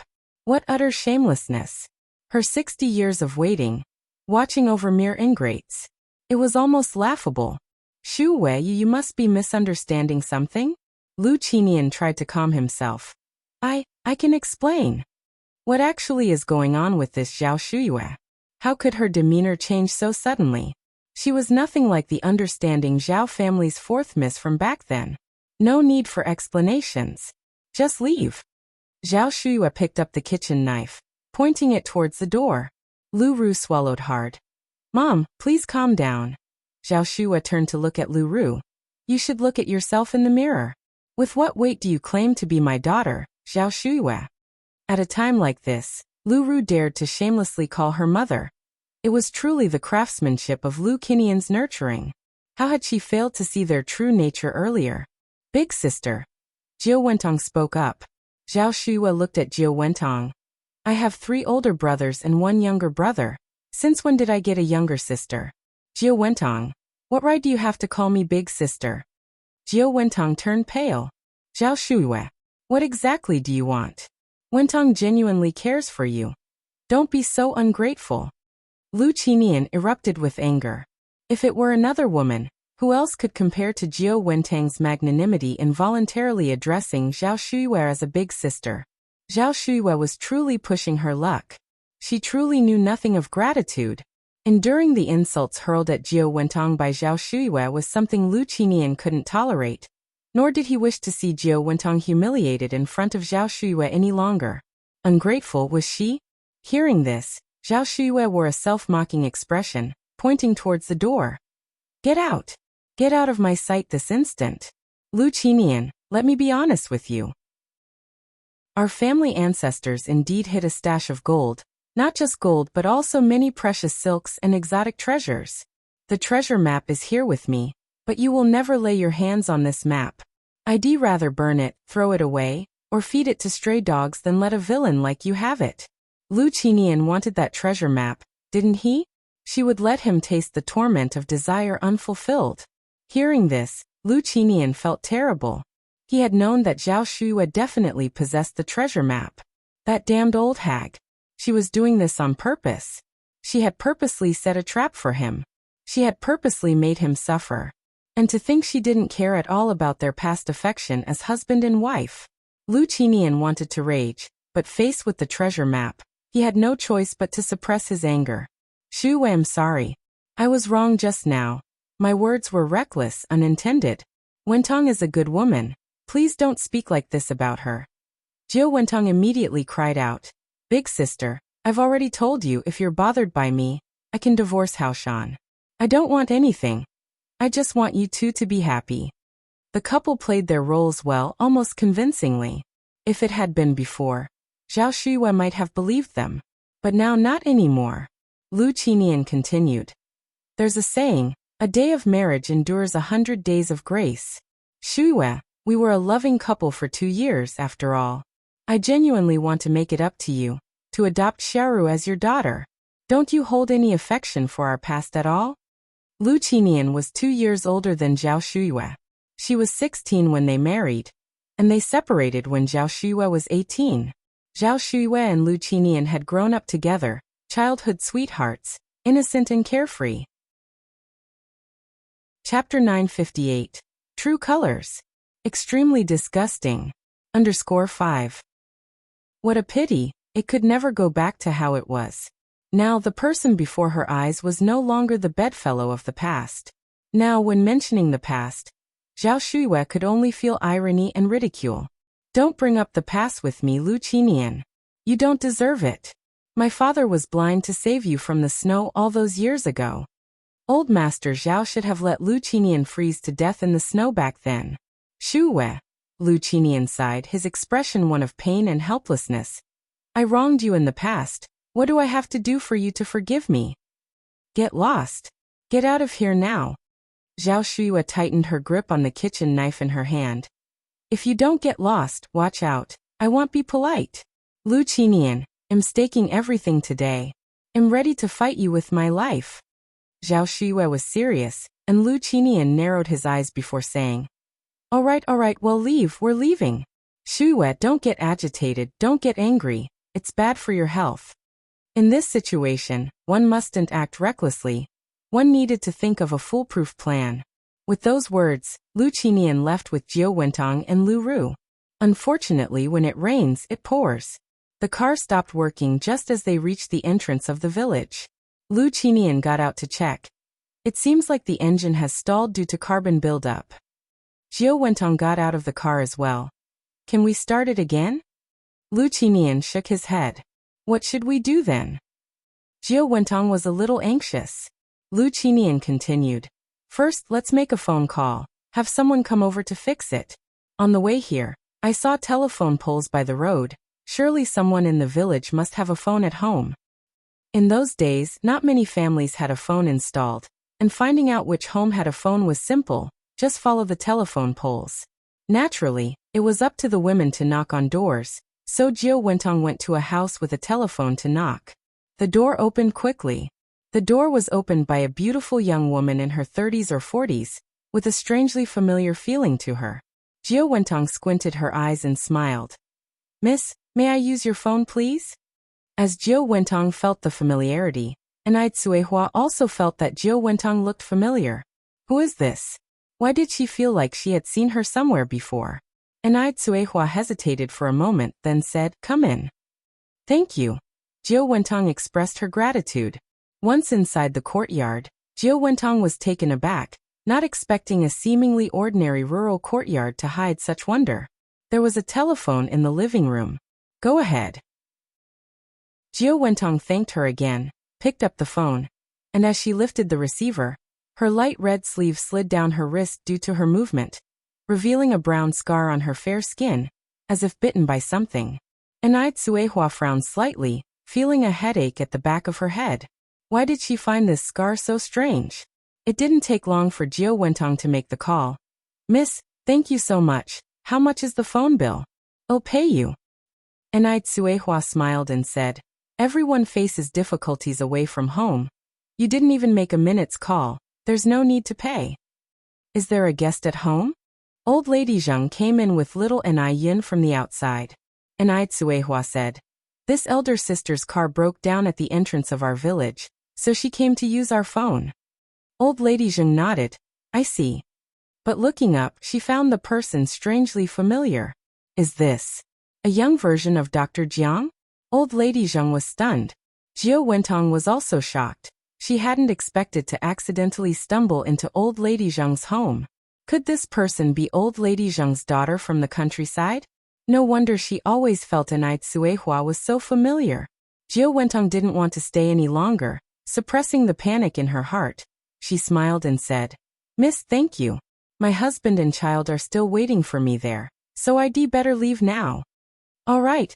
Anai Tsuehua nodded. After Jiao Wentong left, Old Lady Zheng said, Ting Ting, don't you think that young lady looks especially like someone? Anai Tsuehua replied, I also think she looks very familiar, just can't place where I've seen her. Old Lady Zheng continued, She looks like Dr. Jiang. With that said, It suddenly dawned on Enai Tsuehua. Right. Mom, you're right. She does indeed look like Dr. Jiang. Even the eyes are exactly the same. Chapter 959 True Colors. Extremely disgusting. _6. Enai Tsuehua found it strange again. When she first saw Dr. Jiang, she felt a sense of familiarity. And now seeing Jiao Wentong, she felt even more familiar with him. What was the connection between these two people? Moreover, the feeling of familiarity that Jiao Wentong evoked in her seemed even stronger. It was as if something in her mind was on the brink of bursting forth. Very strange. Why would that be? Mom, does Dr. Jiang have any other siblings? Enai Tsuehua turned and asked. Madame Zheng said, I think there's an older brother. I haven't heard about a younger sister. Could it be? Although Enai Tsuehua didn't finish her sentence, Madame Zheng already understood her meaning.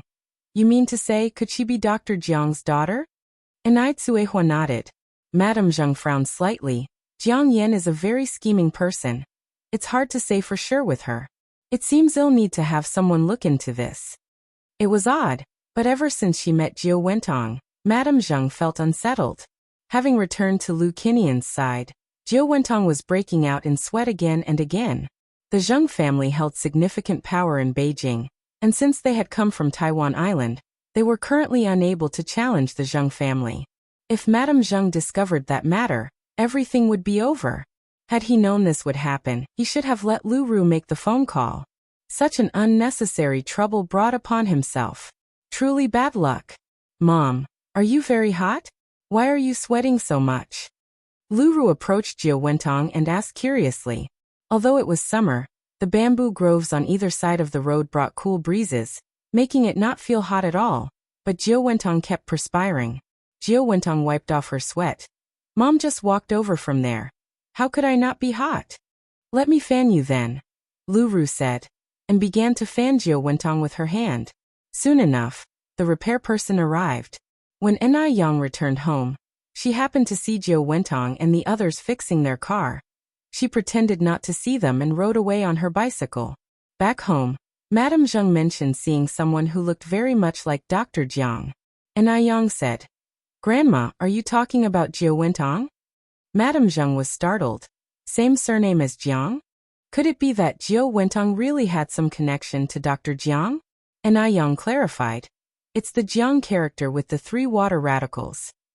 Oh, Madame Zheng nodded. I see. Grandma. Enai Yang suddenly became more serious. Go on, Yang, said Madame Zheng. Enai Yang continued. I think she might be Dr. Jiang's sister, Jiangji. Although the information they found claimed that Jiangji was dead, Enai Yang always felt that there was more to the story. Does Jiang Yan have a sister? Madame Zheng found it strange, as she had never heard Dr. Jiang mention having a sister. Enai Yang recounted the matter of Jiangji to Madame Zheng, and also mentioned the relationship between Zhao Shuiwei and Jiao Wentong. Upon hearing this, both Madame Zheng and Enai Tsuehua were surprised. So she's the woman that faithless man remarried, said Enai Tsuehua. Enai Yang nodded. Yes. Enai Tsuehua continued. No wonder I felt something was off about her. I wish I had never lent her my phone. Enai Tsuehua was filled with regret. At the Lu family mansion, Lu Qinian was furious. What should we do, Dad? Now Auntie doesn't want me as her daughter anymore. You have to think of something quickly. Lu Ru was aching for that bracelet. That bracelet was rightfully hers. Lu Qinian said, Xiaoru, don't worry, Dad is thinking of a solution. Jiao Wentong sighed. Forget it, Haoshan, let's go back to Taiwan Island. You saw how Big Sister acted today. She won't give us the treasure map. Staying here, she always felt uneasy. She couldn't stay any longer. Lu Qinian couldn't believe it. Wentong, what nonsense are you talking about? I won't go back unless I get the treasure map. Lu Qinian could wait, but she couldn't. Jiao Wentong narrowed her eyes, a plan forming in her mind, then said, Haoshan, I do have a method. Speak. Jiao Wentong poured a cup of tea for Lu Qinian. Since Big Sister is unwilling to come, then let's invite her over. Invite? Haven't we already invited her? Lu Qinian retorted. The problem was, Zhao Shuiwei simply didn't want to come. Jiang Yan smiled, took a sip of tea and continued. This invite is not the same as that invite. Since big sister won't eat the good wine, we'll have to invite her to drink punishment wine. We have already torn our facades with her anyway. Lu Qinian narrowed his eyes. Wentong, what do you mean? Jiang Yan said with a smile. Haoshan, do you know how criminals were interrogated in ancient prison cells? When the time comes, there will be ways to make her talk. Lu Qinian immediately understood Jiang Yan's implication. They could abduct Zhao Shuiyue and keep her under house arrest. Then if she was still stubborn, they could use some small tricks. Moreover, Zhao Shuiyue didn't have any children. Even if she disappeared, probably no one would care. So when shall we go? Lu Qinian continued to ask. Jiang Yan said, it's too visible in daylight, not good for actions, let's do it tonight. Zhao Shuiyue, a lonely old widow, would be very easy to take from Jinghua village. They had to act swiftly and decisively. Good. Lu Qinian nodded. Let's do it this way. Wentong, let's take action tonight. I'm going too. Lu Ru was quite excited. For such actions, outsiders naturally couldn't be brought along. Only their own people could be trusted. Lu Qinian said. Good, Xiaoru will also go, but we mustn't let your brother find out about this. Lu Ru then said. But at home, my brother always sees her. What if she talks nonsense when the time comes? Jiang Yan smiled. That's easy to handle. Just say she has a mental illness. Your brother is simple-minded. He won't suspect a thing. Who would take the nonsense of a mentally ill person seriously? After solidifying the plan, Jiang Yan began preparing for it. As the moon rose over the willow tips, a sedan quietly left the mansion. The surroundings were enveloped in darkness, absolutely quiet. At midnight, in an era without internet, was the prime time for people to be deep in slumber. The black sedan, shrouded in darkness, quietly drove into Jinghua village, its headlights illuminating the road ahead brightly. Because Jinghua village had a good ambience, few people kept dogs, so when the car entered, besides the engine noise, there was almost no other sound.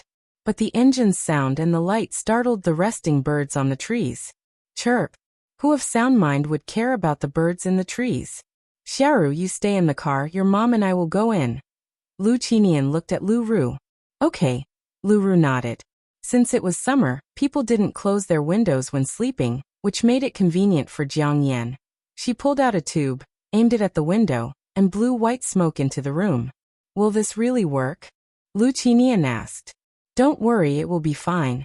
Jiang Yan reassured him and tossed a small stone into the room. Seeing that even the noise of the stone hitting the ground didn't wake Zhao Shuiyue, Lu Qinian breathed a sigh of relief. Chapter 960. What goes around comes around. After confirming that the person inside had entered a deep sleep, Lu Qinian and Jiao Wentong circled around to the front door, ready to pry it open. Before prying the door, Jiao Wentong pulled out a pair of thin gloves from his pocket and put them on. Doors like this can only stop a gentleman, not a petty thief. Thus, the two easily pried the door open. Creak! The ancient wooden door made a heavy sound, clearing the clouds to see the moon. The moonlight's clear glow illuminated everything inside the house brightly.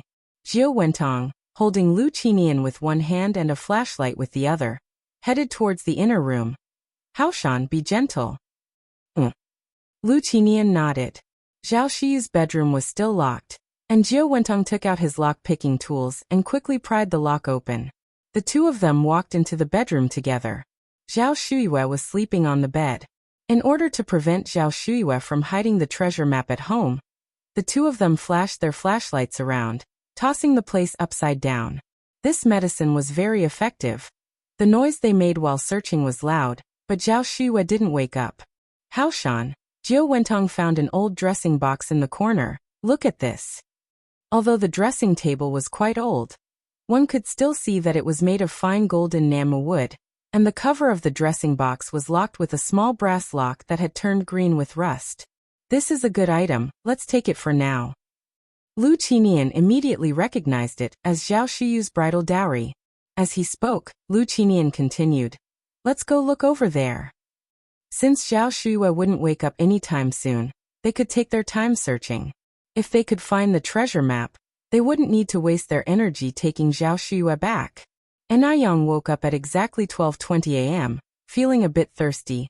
She turned on the light and got out of bed for water. Even though the day was very hot, the night wasn't hot at all. A cool breeze was blowing in from the outside, making one feel refreshed. Yang drank water while looking out the window. The moonlight was beautiful tonight. Everywhere was draped in silvery white, as if the earth had been covered with a hazy veil. But Yang wasn't in the mood to appreciate the scenery. For some reason, she felt that something was off tonight. Weird. What was it? Could it be that she was overthinking? What could happen in the dead of night? After drinking the water, Yang turned off the light and went back to bed to sleep. Meanwhile, Jiu Wentong and Lu Qinian had been searching the house for a long time without finding the treasure map, so they had no choice but to give up and take Zhao Shuyue with them. Jiu Wentong pulled up Zhao Shuyue. Haoshan, lend a hand. Be careful. A fat cat was sleeping next to Zhao Shuyue, and because of the drugs, the fat cat was also sleeping very soundly, not making a single movement. Okay. Snap. Just then, a little bird that had been perched on the windowsill suddenly spread its wings and flew out. The sudden sound startling both Lu Qinian and Jiu Wentong in the room. Jiu Wentong looked back and saw that it was only a small bird, and heaved a sigh of relief. Just a bird. It's nothing. Lu Qinian exhaled deeply, his forehead breaking out in a cold sweat. The bird that just flew away wasn't ordinary, it was Duo. Although Zhao Shuyue kept a hateful and exceedingly ugly fat cat at home, Duo still liked Zhao Shuyue very much. Because Zhao Shuyue often fed it a lot of delicious food. Seeing the bad guys about to take Zhao Shuyue away, Duo was so anxious it could break its wings, flying with all its might towards the small courtyard of the Inai family. Yang. The moment Duo flew in, Yang heard it, and she quickly switched on the desk lamp. What's wrong, Duo? Normally, Duo wouldn't disturb her in the dead of night. Unless something had happened. Thieves. Duo flapped its wings vigorously. Granny Lu. Thieves. Yang's brow twitched, and she took a jacket out of the closet, putting it on as she walked. I'm going over to Granny Zhao's house now, and you go down to call my parents. After calling my dad and mom, go and shout around the village. Yang had a hunch that this thief was different from the ordinary thief. If the whole village was alerted, everyone would be witnesses, and the situation would be easier to handle. Duo immediately flew downstairs. Thieves. Catch the thieves. Cuehua and Shangguan Dehui weren't as sensitive as Yang. It took several shouts from Duo to awaken the couple. Chapter 961. Evil is met with evil. _2. The two people heard there was a thief and immediately scrambled up from their bed. Every level of the Ni family home was brightly lit, along with Duo's shouting. Soon old Madame Zheng, old Master Zheng, Shangguan old Madame, and Ni Chingue were also awake. Then the lights in the neighboring houses were turned on. There's a thief. Husband, quickly get up and take a look. Hearing there was a thief, the man who was fast asleep was instantly alert. Where's the thief? There's a thief. Certainly no small matter. You should know that Jinghua village was very peaceful, and the villagers were quite united. Petty thieves and pickpockets hardly dared to target Jinghua village. Yet tonight, a thief had actually come. I don't know, you quickly go out and take a look. All right. The man didn't even have time to put on a coat, just went outside in his boxers and bare-chested. The man went outside to take a look. My goodness! Nearly the entire village, men and women, young and old, had all gotten up. The crowd was noisy. The man went back inside. Seems like Auntie Liu's place has attracted a thief. I'll go over and take a look. You watch the children at home, lock the door, and don't open it for anyone. Zhao Shuyue was a widow and an elder in the village, without sons or daughters, so her affairs were everyone's concern. Her home having drawn a thief, everyone definitely wouldn't stand by idly. The people of Jinghua village were not to be trifled with. Take this with you. The woman casually picked up an axe and handed it to the man. Take it for self-defense. If that thief dares to bully Auntie Lu, use this to chop him. All right. Then I'll go first, you watch the children at home. The man took the axe and ran outside. It was night, but Jinghua village was busier than during the day. Suddenly, the village was ablaze with lights and filled with a noisy tumult, which scared the living daylights out of Jiao Wentong and Lu Qinian. Fortunately, they had already put Zhao Shuiwei in the trunk of the car. To prevent Zhao Shuiwei from causing trouble during the transport, Jiao Wentong had tied her hands and feet with ropes and gagged her mouth with a towel. Quick! Haoshan, let's get in the car. Jiao Wentong urged Lu Qinian. Because his parents hadn't come over, Lu Ru had fallen asleep in the car and now mumbled groggily. Mom, Dad, why did you only just get here? I was getting so anxious. Lu Qinian didn't have time to explain anything, hurriedly got into the passenger seat, and was about to close the door when a pale, slender hand pressed on the car door, seemingly without much effort, but no matter how hard Lu Qinian tried, he couldn't close the door. Uncle Lu, what are you trying to do this late at night? The owner of this hand was none other than Enai Yang.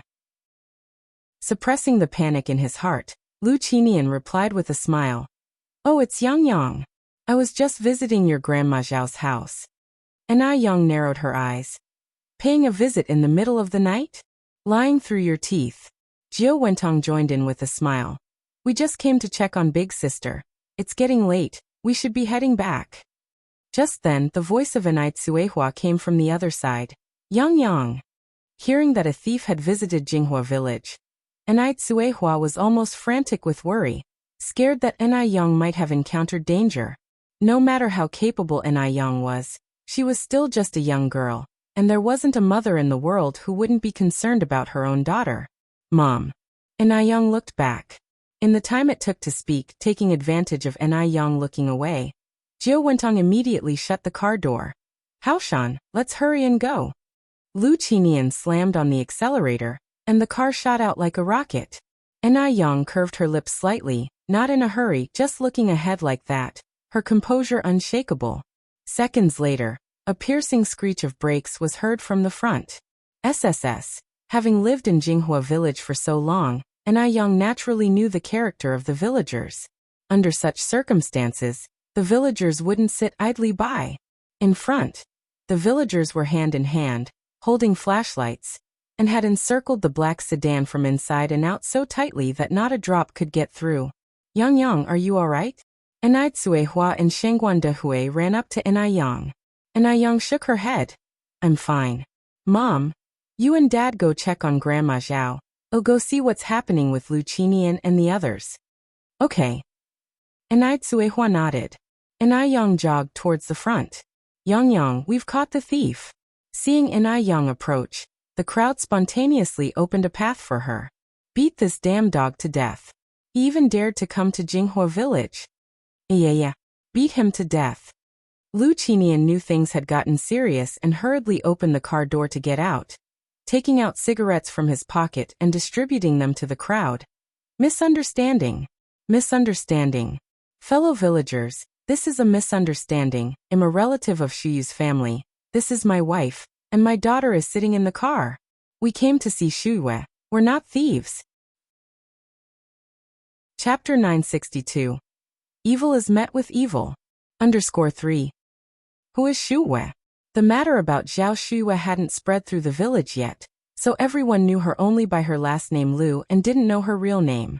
Before the situation was clarified, everyone reacted defensively, and no one dared to accept the cigarettes from Lu Qinian's hand. What if it was a thief? Jiao Wentong followed up and said, Shuyue is the Aunt Lu you've been talking about, and Aunt Lu is my older sister. Due to some reasons, we had only recently recognized her as our sister. You see, when sisters chat, they lose track of time, and before we knew it, it was midnight. We are all family here. Family? Upon hearing this, the villagers exchanged glances. These past few days, Lu Qinian and Jiao Wentong had indeed frequently visited Jinghua village, so the villagers were somewhat familiar with the couple. Could it be that they had made a mistake? Since we are all family, why are you all acting so guilty? Must be because you are hiding something shady. Enai Yang walked through the crowd, followed by the light from the villagers' flashlights, shining like a vast snowy glow. It really is a misunderstanding. Lu Qinian wiped the sweat from his forehead. Yang Yang, Do I look like the kind of person who would sneak around stealing? Besides, how many petty thieves drive a sedan? We just came to check on Shu Wei. A sedan itself costs at least 70 or 80,000 yuan. Who would buy a sedan and still steal? It must be said Lu Qinian's words did make some sense. After hearing this, the villagers relaxed their guard. I think it's quite possible. Anai Yang crossed her arms and looked down on Lu Qinian. Psychology says that people sweat profusely when they are highly nervous. Uncle Lu, is it very hot tonight? Saying this made Lu Qinian even more nervous.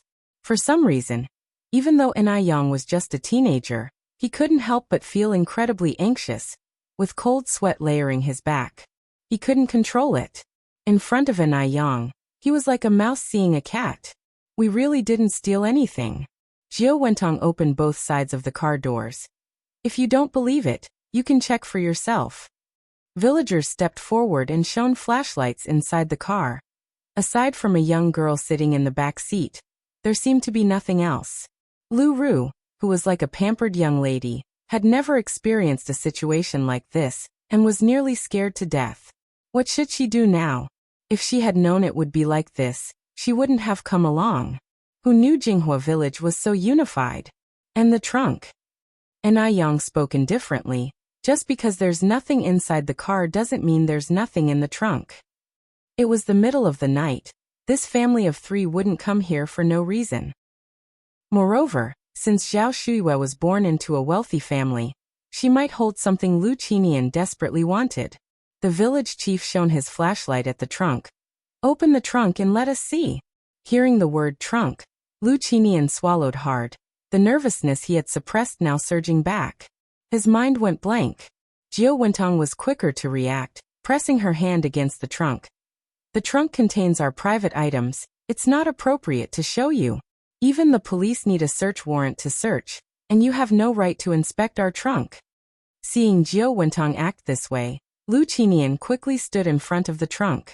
If someone saw what was inside the trunk, they couldn't clear their names even if they jumped into the Yellow River. Why had the night turned so bizarre, rousing the entire village? Lu Qinian felt extremely unsettled. Search, ordered the village chief. Just as 2 villagers were about to come forward, Jiao Wentong continued. You want to search our trunk without a warrant? That's illegal. It's an offense that could land you in jail. Jail.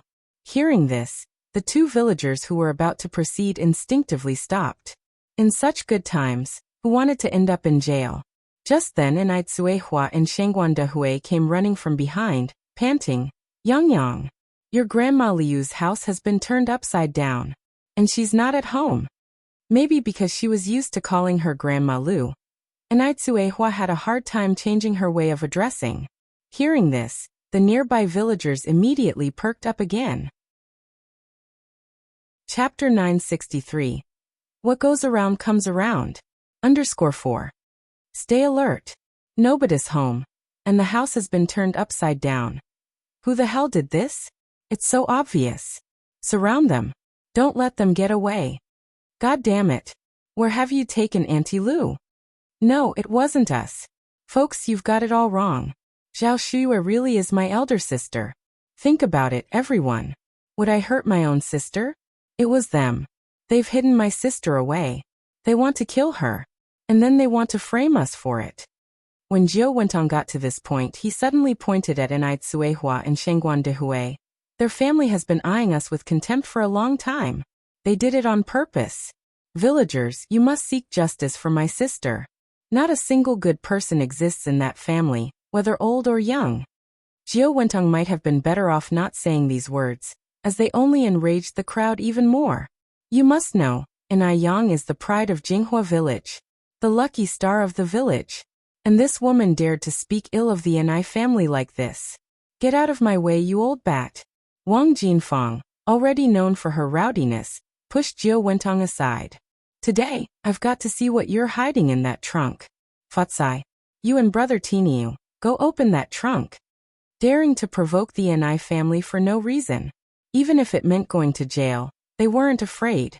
Anai Fatsai is Wang Jinfang's husband. As the days in the village improved, so did Anai Fatsai's health. So what chance did the old and frail Lu Qinian stand against two strong, middle-aged men? Zhou Qingshang and Han Shaoqing quickly subdued Jiao Wentong from the left and the right. The villagers were accustomed to farm work and had strong bodies. Jiao Wentong was an elegant lady who hardly lifted a finger in her life. What strength could she have? Faced with such a situation, all she could do was make a scene. Help! Someone help! The ruffians are attacking. Shut her mouth! Wang Jinfang turned to Zhou Qingshang.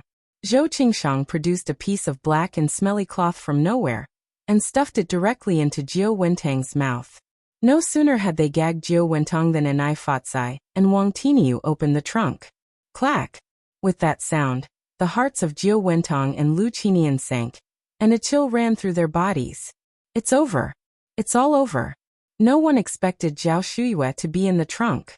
Zhao Shuiyue was bound hand and foot with white ropes, a towel stuffed in her mouth, curled up in the trunk. Next to her feet lay an old vanity case. Seeing this, everyone was shocked. Even Enai Yang didn't see it coming, that Lu Qinian and Jiao Wentong could be so cruel and ruthless.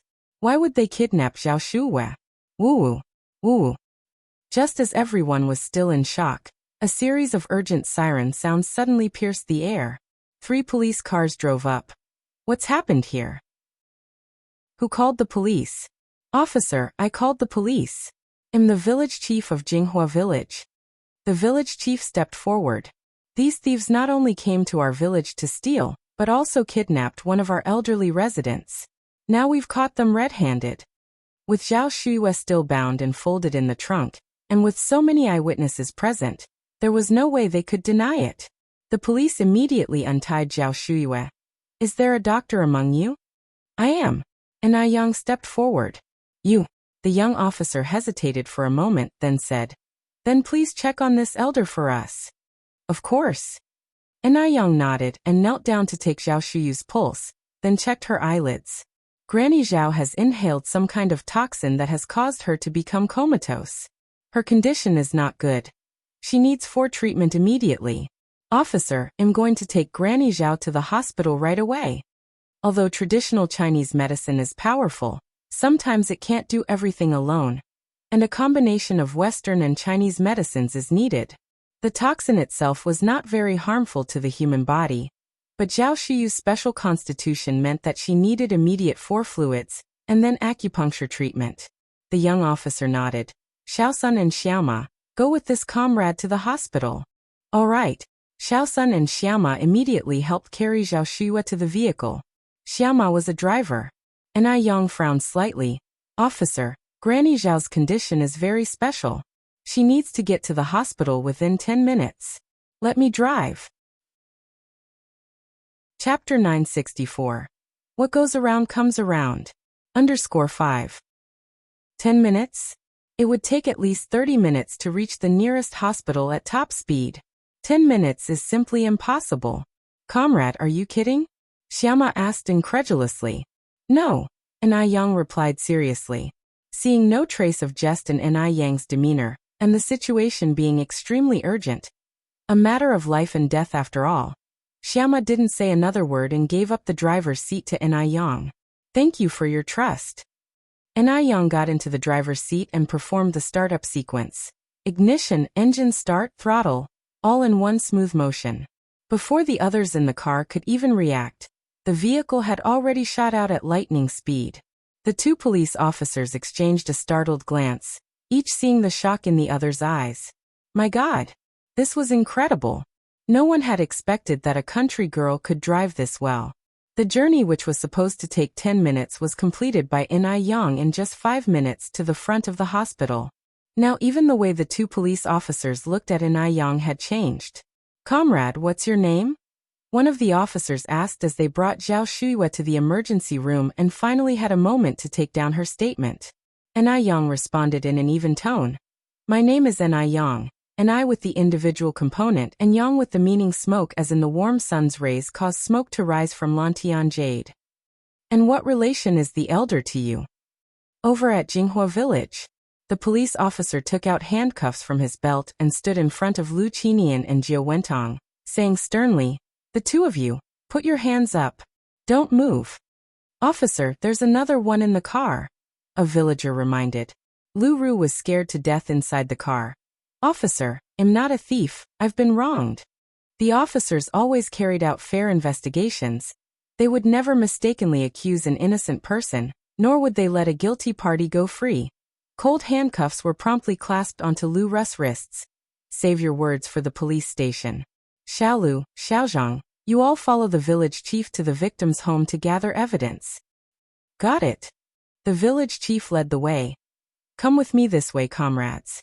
The officers didn't finish taking statements and bringing Lu Qinian and Jiu Wentang's family of 3 back to the police station until past 3 a.m. At this time, under the doctor's life-saving efforts, Zhao Shuya had also awakened. Grandma Zhao, are you okay? Anai Yang brightened up upon seeing Zhao Shuya finally awake. Yang. Zhao Shuya grasped Anai Yang's hand. Anai Yang asked again, Grandma Zhao, are you all right?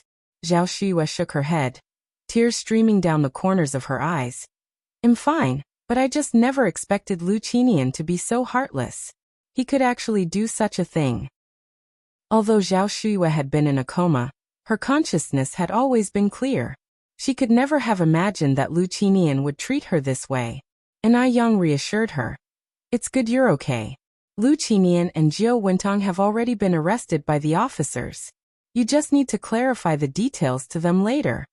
Right, Zhao Shuya nodded. The next morning, 2 police officers came to take Zhao Shuyu's statement. Zhao Shuya recounted the whole event to the officers. Officers, please, you must not let them get away with this. This was attempted murder.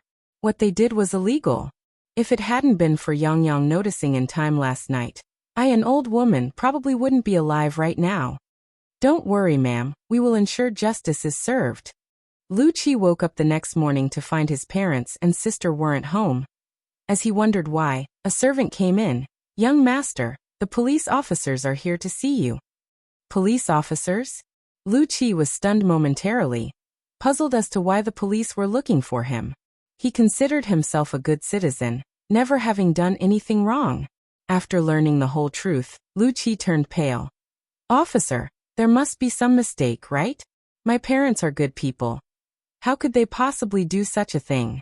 And my sister? Although she can be a bit spoiled and arrogant, she's not a bad person at heart. What on earth was going on? He had just gone to sleep, so why had his parents and sister suddenly become suspects of attempted murder and burglary? It must be that he hadn't woken up yet. He was still dreaming. Lu Qi pinched his thigh hard. Ouch. It hurt. He wasn't dreaming?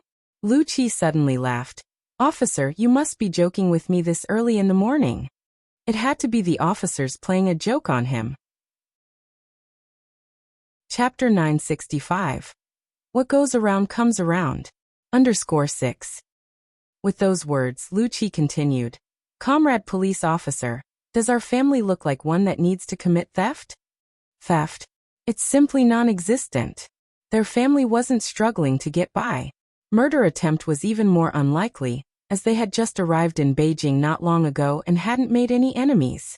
The police officer said sternly, Comrade Lu Qi, do you think we, the police, would joke about such matters? The crime suspects Jiu Wentang, Lu Qinian, and Lu Ru and others were caught red-handed by the villagers of Jinghua village. You better come with us to the station. Lu Qi's smile froze at the corner of his mouth. Okay, just wait for me a moment. On the way, Lu Qi simply couldn't believe this was happening. It wasn't until he reached the police station that he was willing to accept this wasn't a dream. How could this be? Why would his parents and sister do such a thing?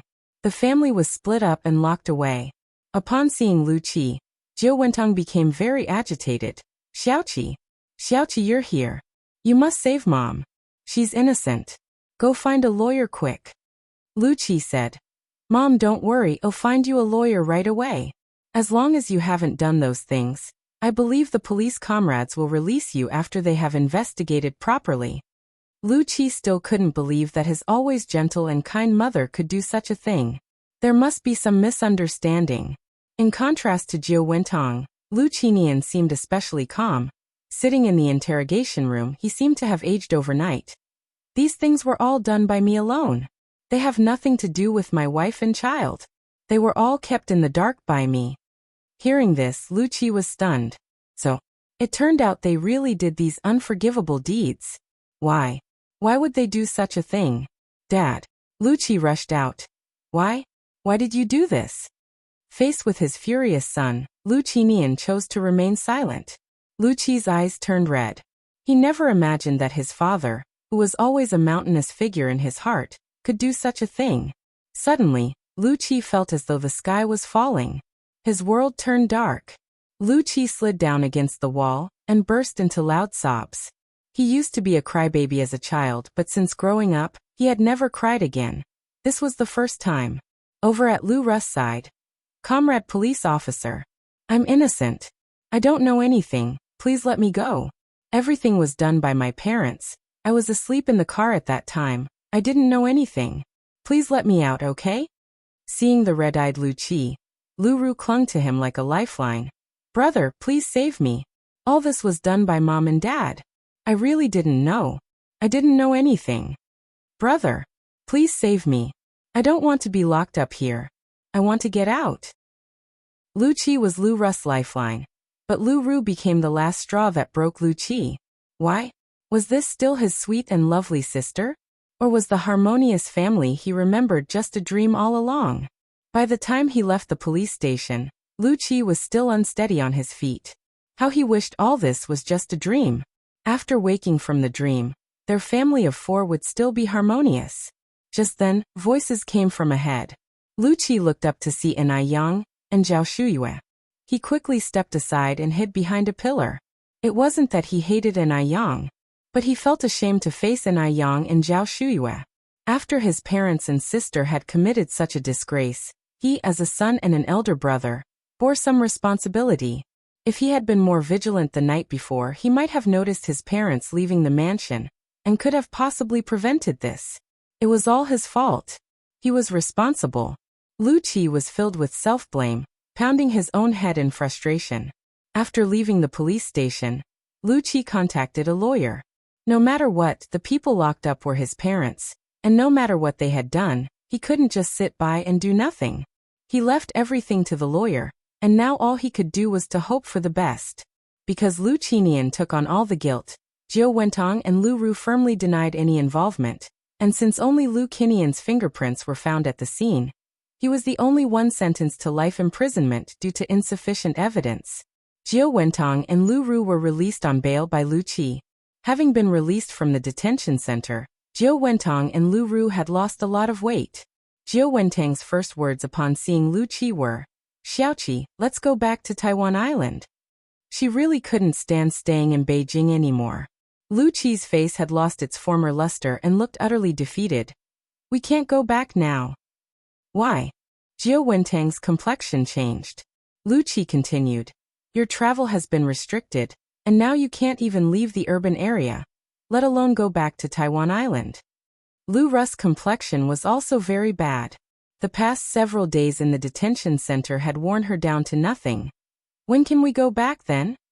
Lu Qi shook his head. "I'm not very clear about that. Probably when you're cleared of suspicion, then you can go back." His father was still locked up, and would never get out in this lifetime. The two of them, one a wife, the other a daughter, not only didn't have a word of concern, but only talked about wanting to leave. So this was family affection. Ha! How grand! Xiaoqi, you must find a way. Mom can't stay here. I can't stand it for a second longer. Jiu Wentong couldn't forget the look in Enai Kuihua's eyes that night. She was afraid Enai Tsuehua might suddenly remember something. The longer she stayed here, the more danger she was in. There's no way. Lu Qi coldly brushed away Jiu Wentong's hand. "You child, how can you be like this? I'm your mother." Jiu Wentong looked at Lu Qi in disbelief. Lu Qi glared at Jiu Wentong. "Exactly, because one of you is my mother and the other my sister. I didn't turn a blind eye. Ask yourselves, does this truly have nothing to do with you? Don't forget, Dad is still locked up." Slap. Jiu Wentong slapped Lu Qi across the face. "I'll kill you, you unfilial son." Chapter 966. The truth of the matter emerges, like stones revealed as the water recedes. Lu Qi didn't fight back, and a red, swollen handprint appeared on his left cheek instantly. But the look in his eyes when he turned to Jiao Wentong was terrifyingly cold. Lu Ru covered her mouth, watching the scene in disbelief. She hadn't expected Jiao Wentong to hit Lu Qi. All her life, she had never seen Jiao Wentong raise a hand against Lu Qi. In delivering that slap, Jiao Wentong regretted it herself. Son Xiaoqi, I'm sorry. Mom didn't mean it. I just really want to go back. I didn't mean to leave your father. Her son was born after 10 months of pregnancy. How could she not feel pain for him? She was just too anxious. Lu Qi didn't want to help her. She couldn't return to Taiwan Island, and only Taiwan Island could give her a sense of safety. Xiaoqi, can you forgive Mom, please? Jiao Wentong hugged Lu Qi, tears streaming down her face. Lu Qi's face showed no emotion. You just got back from the detention center. Go upstairs and take a bath, then get a good night's sleep. He didn't blame Jiao Wentong for slapping him, but he couldn't forgive her actions. But Jiao Wentong was his biological mother. He didn't know what to do. It seemed whatever he did was wrong. Every choice seemed to be a mistake. Jiao Wentong nodded. Okay. Lu Ru silently followed Jiao Wentong upstairs. After a hot shower, Jiao Wentong's condition had improved a lot. Meanwhile, in Jinghua village, the affairs of Zhao Shuyue had stirred up a storm. After so many years, everyone had just learned that Zhao Shuyu's real name wasn't Lu Zhao. She had her own name. Everyone fiercely criticized Lu Qinian and Jiao Wentong for being inhumane. Because Zhao Shuyue encountered an issue at home alone, Enai Yang once again offered to take Zhao Shuyue into the Enai family home. But Zhao Shuyue still refused. Zhao Shuyue wasn't willing to move, and Enai Yang didn't want to force her, so she brought Zhao Shuyue a 2-month-old puppy. The puppy was a Chinese rural dog. Chinese rural dogs were among the smartest and most loyal, easiest to raise dogs. Despite being only 2 months old, it was plump and fiercely protective, very protective of its owner. Zhao Shuyu's house already had Depang, so the puppy was named Xiaopeng. Enai Tsuehua, after handling the matters at the factory, sat on the sofa and chatted with everyone. Yang, what ultimately happened with the case of Lu Qinian and Jiao Wentong? Enai Yang flipped a page of the newspaper she was holding. Jiao Wentong and her daughter Lu Ru have been released on bail, while Lu Qinian was sentenced to life imprisonment. Old Lady Zheng chimed in. It looks like Lu Qinian will die in prison, but how could Jiao Wentong have been released on bail? She was clearly in cahoots with Lu Qinian. Even if she wasn't the mastermind, she must have been an accomplice. This involved robbery and attempted murder. How could she be released? Enai Yang explained. Because Lu Qinian took all the blame himself, and only his fingerprints were found at Grandma Zhao's house. The police had no choice but to release her. Though Jiao Wentong has been released on bail, she still hasn't been cleared of suspicion, and is not allowed to travel freely. The situation was twofold. While Lu Qinian wasn't a good husband to Zhao Shuyue, he was an invaluable husband and father to Jiao Wentong. Such a person was both pitiable and detestable. Old Lady Zheng nodded. I see. I didn't expect Lu Qinian to have such resolve. Enai Tsuehua frowned slightly. I always feel like I've seen Jiao Wentong somewhere before. Yang, do you know where she's from?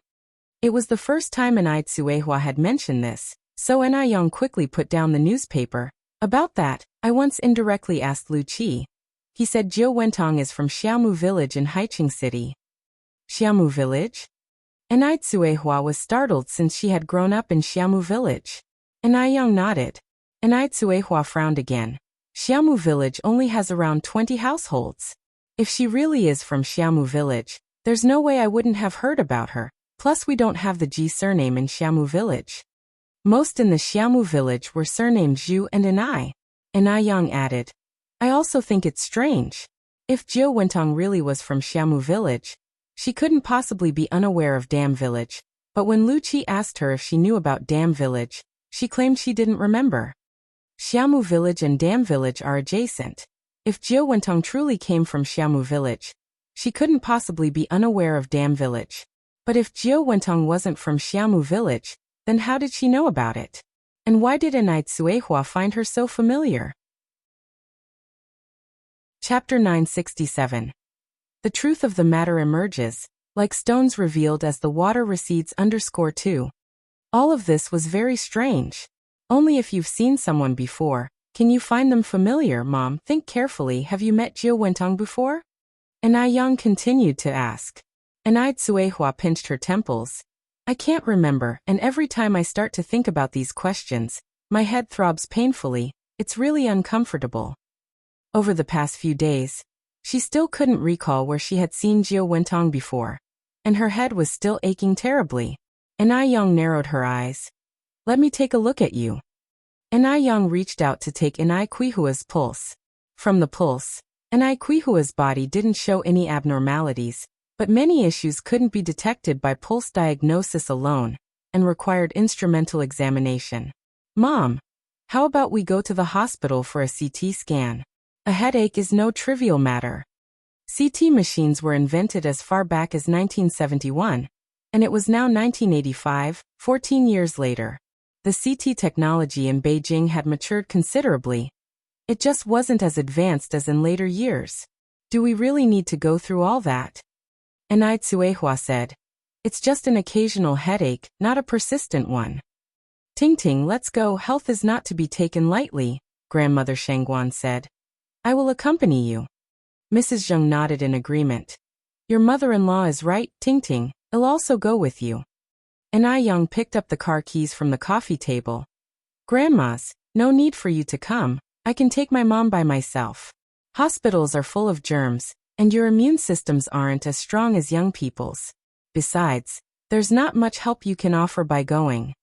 And Yang was making sense, so the two seniors didn't insist further. And Yang drove Suehua to the hospital. No matter when, the hospital was always overcrowded. After a long wait in line, it was finally Kuihua's turn. After the CT scan, it took another hour to get the results. The patient has a slight cranial hematoma, which is causing the occasional headaches, but the condition is not particularly severe. It can be treated with surgery, or by using acupuncture to expel the hematoma. And Yang reached out to accept the CT report. Thank you, comrade doctor. You're welcome, it's what I should do. Cranial hematomas are usually caused by head injuries. And Suehua had been beaten quite badly by Mu Jinbao back in Dam Village, and Mu Jinbao wasn't known for holding back. Could it be a leftover injury from that time? Fearing that Suehua might recall those unpleasant memories, and Yang refrained from asking further about the injury. When the mother and daughter arrived home, Shangguan Dehui was holding car keys, ready to leave. Dehui, where are you going? And Suehua asked. Shangguan Dehui was startled. Dia, you're back. I heard from Mom that you and Yang went to the hospital, so I was preparing to go there to check on you. By the way, how did the checkup go? Everything okay? And Suehua smiled and shook her head. Nothing's wrong. Shangguan Dehui looked at Yang. Yang, is your mom really okay? And Yang said, there's a slight cranial hematoma, but it's not a major issue. A few acupuncture treatments will clear it up. Dad, you don't need to worry. When Shangguan Dehui heard the words cranial hematoma, his pupils shrank. How can it be okay with a cranial hematoma? Yang, you better not be lying to me. And Yang said with a smile. Dad, what are you thinking? How could I lie to you? It's really no big deal. Really no big deal? Shangguan Dehui asked uncertainly. And Yang nodded. That's a relief. Shangguan Dehui sighed and took Kuihua's handbag. Let's go inside. Grandmother Shangguan and Mrs. Zheng had already prepared the meal. Little Yin was happily eating noodles while sitting on Grandmother Shangguan's lap. When she saw Suehua and Yang return, she rushed down from Grandmother Shangguan's lap with delight. Mommy! Sister! Duo mimicked her, flapping its wings and flying over. Mommy! Sister! The image of the two was filled with love. After dinner, Yang performed acupuncture on Suehua. Seeing the gold needles being inserted into Kuihua's head one by one, Shangguan Dehui nervously extended his hand in front of Suehua. Dia, does it hurt? If it does, you can bite my hand.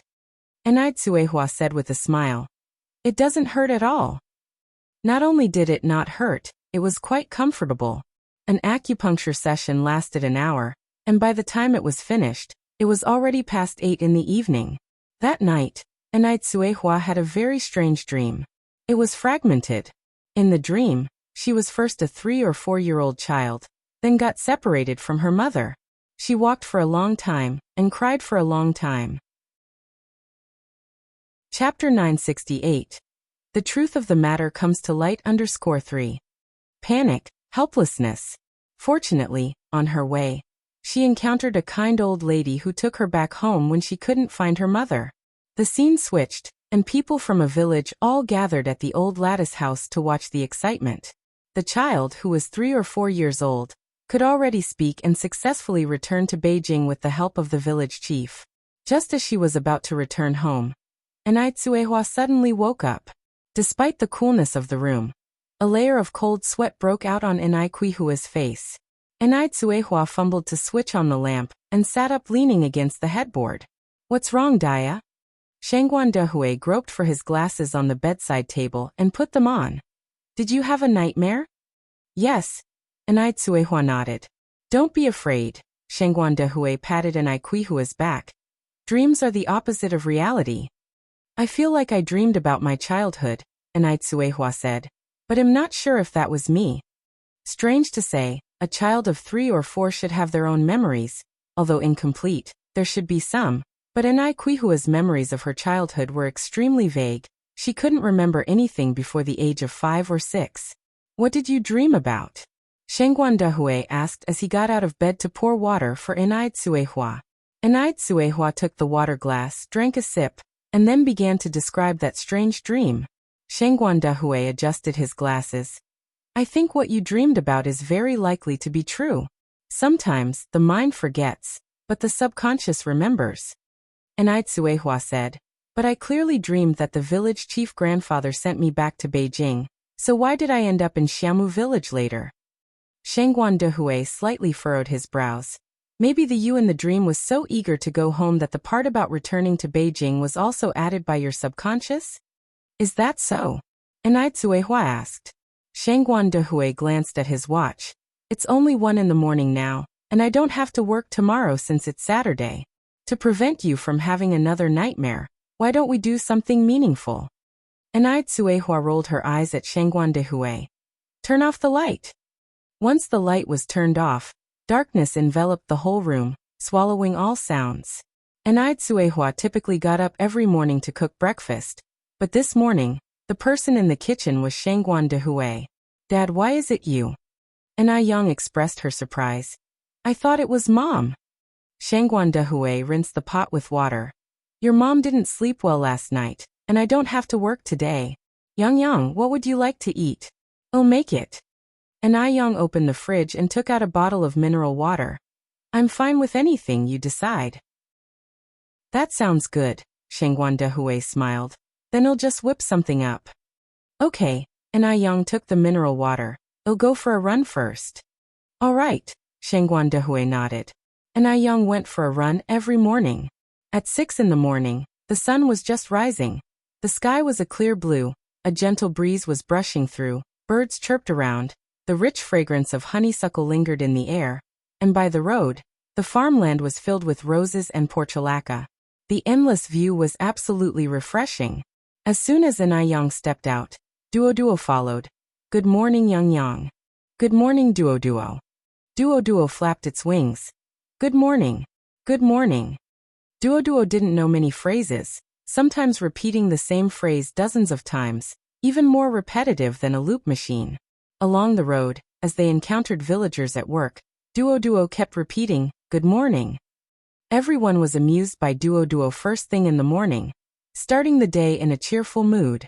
Duo is really smart. It's Yang's good upbringing. Indeed.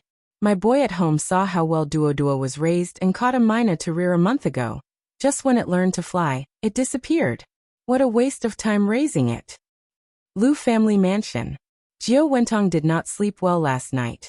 Every time she closed her eyes, she recalled her experiences in the detention center. She didn't want to go to prison. Not at all. What should she do? Once that thing was discovered, she would be ruined. Jiao Wentong sat on the bed, painfully clutching her hair. If only she had never come back. She regretted it. Lu Qinian being locked up was secondary. She never truly loved Lu Qinian. Seriously, who in their right mind would fall in love with a man 30 to 40 years older than themselves? She was worried about her own safety. If she had not come back, she wouldn't have encountered Anai Tsuehua. And if she hadn't met Anai Tsuehua might not have remembered those things. Chapter 969. The truth of the matter comes to light _4. Anai Tsuehua had become a ticking time bomb to her. No telling when she might explode. No one would dare touch her on Taiwan Island, but this was Beijing, and she was restricted from traveling. Realizing this, Jiu Wentong rushed downstairs. Xiaoqi, Mom is begging you, please take me away. Shall we go back to Taiwan Island? Lu Qi sighed. Mom, you can't leave now. Think of something, Xiaoqi, think of something, Jiu Wentong continued. Since you managed to bail us out of the detention center, it means you must have a way, right? Lu Qi frowned slightly, suppressing the anger in his heart. Mom, the only reason you were released from the detention center was because of Dad. Dad took all the blame on himself. Otherwise, even if I were the Emperor of Heaven, I wouldn't have been able to bail out you and Xiaoru. Jiu Wentang's eyes instantly reddened. Then what should we do? Xiaoqi, is there really no way? Xiaoqi, I really can't stay here anymore. Mom, why are you in such a hurry to leave Beijing? Lu Qi grabbed Jiu Wentang's arm. Are you still hiding something from me? How much more were they hiding from him? Jiu Wentong instinctively avoided Lu Qi's gaze. No. Really? Lu Qi stared intently into Jiu Wentang's eyes. No. Jiu Wentong pushed Lu Qi away and hurried upstairs. Watching Jiu Wentang's retreating figure, Lu Qi let out a deep sigh and went to Lu Ru's room. Brother. Lu Qi grabbed Lu Ru's hand. Tell me honestly, are you and Mom still hiding something from me? After all, Jiu Wentong was his mother, and there were some things he couldn't directly ask her, so he had to start with Lu Ru.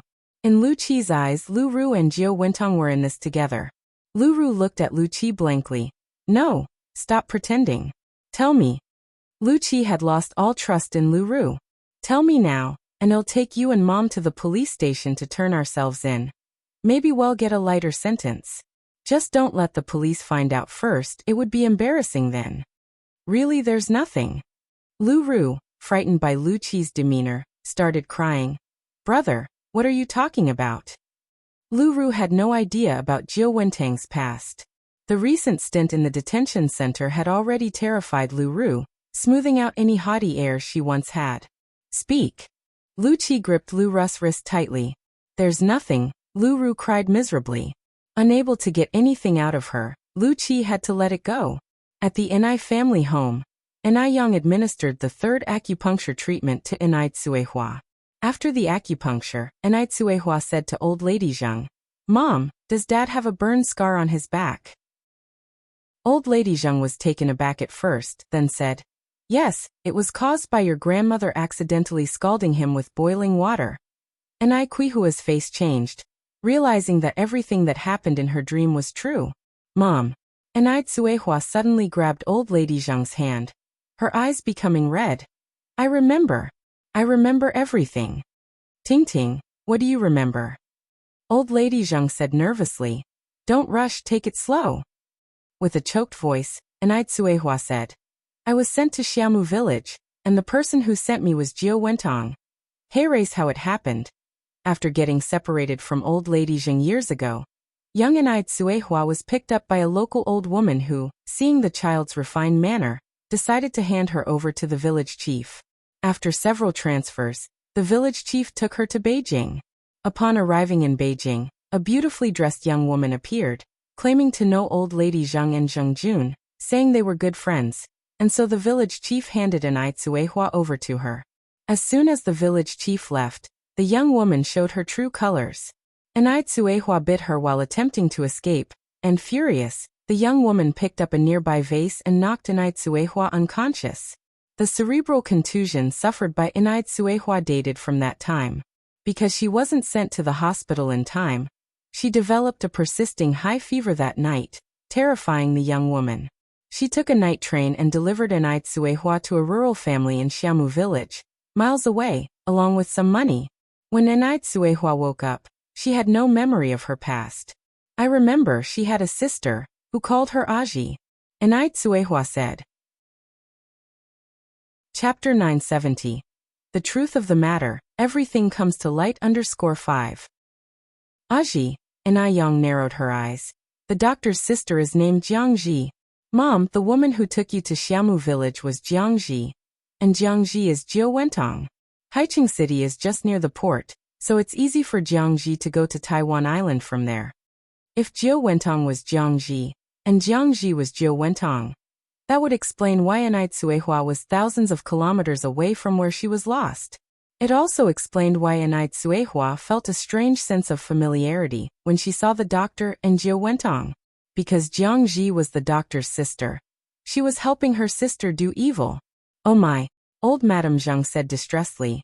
My Tingting, how much suffering have you endured? Mingming was returned, only to be taken away by Jiu Wentong again. It was all because she trusted Jiang Yan too much at the time. Enai Tsuehua helped old Madame Zhang wipe away her tears. Mom, it's okay now, I'm fine. Enai Yang picked up the car keys. Grandpa, Grandma, Mom. We must hurry to the police station now and tell the police everything clearly. The case of Enai Kuihua's disappearance was still on record at the police station, just in case there was a chance for the truth to emerge. The family had to hurry. There was no time to waste. They raced to the police station. Lu Qi knew the police would knock on the mansion's door again one day, but he didn't expect it to come so soon. Is Comrade Jiangji here? We are from the municipal police department, and this is an arrest warrant. Jiangji? Lu Qi asked confusedly. Officer, are you mistaken? We don't have anyone named Jiangji here. Jiu Wentong was just coming downstairs at this moment, and upon hearing this conversation, her legs went weak. She remembered. She knew that one day Enai Tsuehua would remember. Several officers bypassed Lu Qi and went straight to Jiangji, flashing handcuffs. Jiangji, you are involved in a case concerning child trafficking. Please come with us. Child trafficking? Lu Qi's eyes widened in shock. He never could have imagined Jiu Wentong committing such a crime. Officer, you must be mistaken. My mother's name is Jiu Wentong, not Jiangji. Besides, she just arrived in Beijing less than 2 months ago. How could she possibly be involved in child trafficking? Jiu Wentong cried out loudly, Xiaoqi. Xiaoqi. Save me. Mom doesn't want to go to jail. Mom is innocent.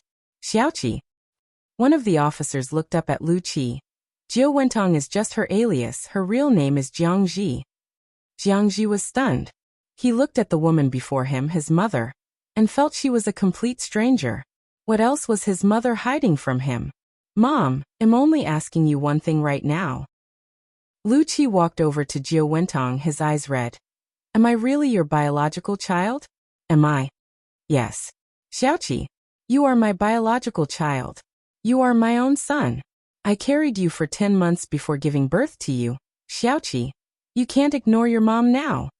Both Lu Qi and Lu Ru were Jiu Wentong's biological children. Although she didn't have much affection for Lu Qinian, she hadn't done anything to wrong him. Lu Ru was startled by the commotion downstairs and came down to see this scene, shocked. Mom! Brother! What's going on? Lu Qi pressed his temples in agony. Xiaoru, you must save Mom! Jiu Wentong shouted. The officers took Jiu Wentong away, and Lu Ru chased after them, watching helplessly as Jiu Wentong was put into the patrol car. Then Lu Qi also drove Lu Ru to the police station to find out what was happening. After all, Jiu Wentong was his biological mother, and he couldn't just stand by indifferently. After arriving at the police station, Lu Qi learned the whole story. He hadn't realized that his mother had done such a thing when she was young, fleeing to Bay Island. All these years she had lived an idyllic life on Bay Island, but the family of the child she had taken was plunged into endless pain. Officer, may I see the victim? He asked. The officer was taken aback, probably thinking, your mother is a human trafficker, and you want to take revenge on the victim? Seeing that the officer might have misunderstood, Lu Qi continued. Officer, my mother has done something unforgivable, and my sister and I would like to apologize to the victim and their family. Perhaps an apology could hardly make up for anything, but without an apology, he felt uneasy. Okay, the officer nodded. Come with me this way. If you find any errors, ads pop up, ads redirect, broken links, non-standard content, etc., please let us know. Report so we can fix it as soon as possible. You're tuning into the Lee May's Sword of Destiny YouTube channel. We're so grateful for your support, and don't forget to subscribe to join us on this incredible journey through captivating stories. Your generosity through donations truly makes a world of difference, as it's the primary source of revenue that allows me to expand and enhance this channel for you. Thank you from the bottom of my heart for being a part of this adventure.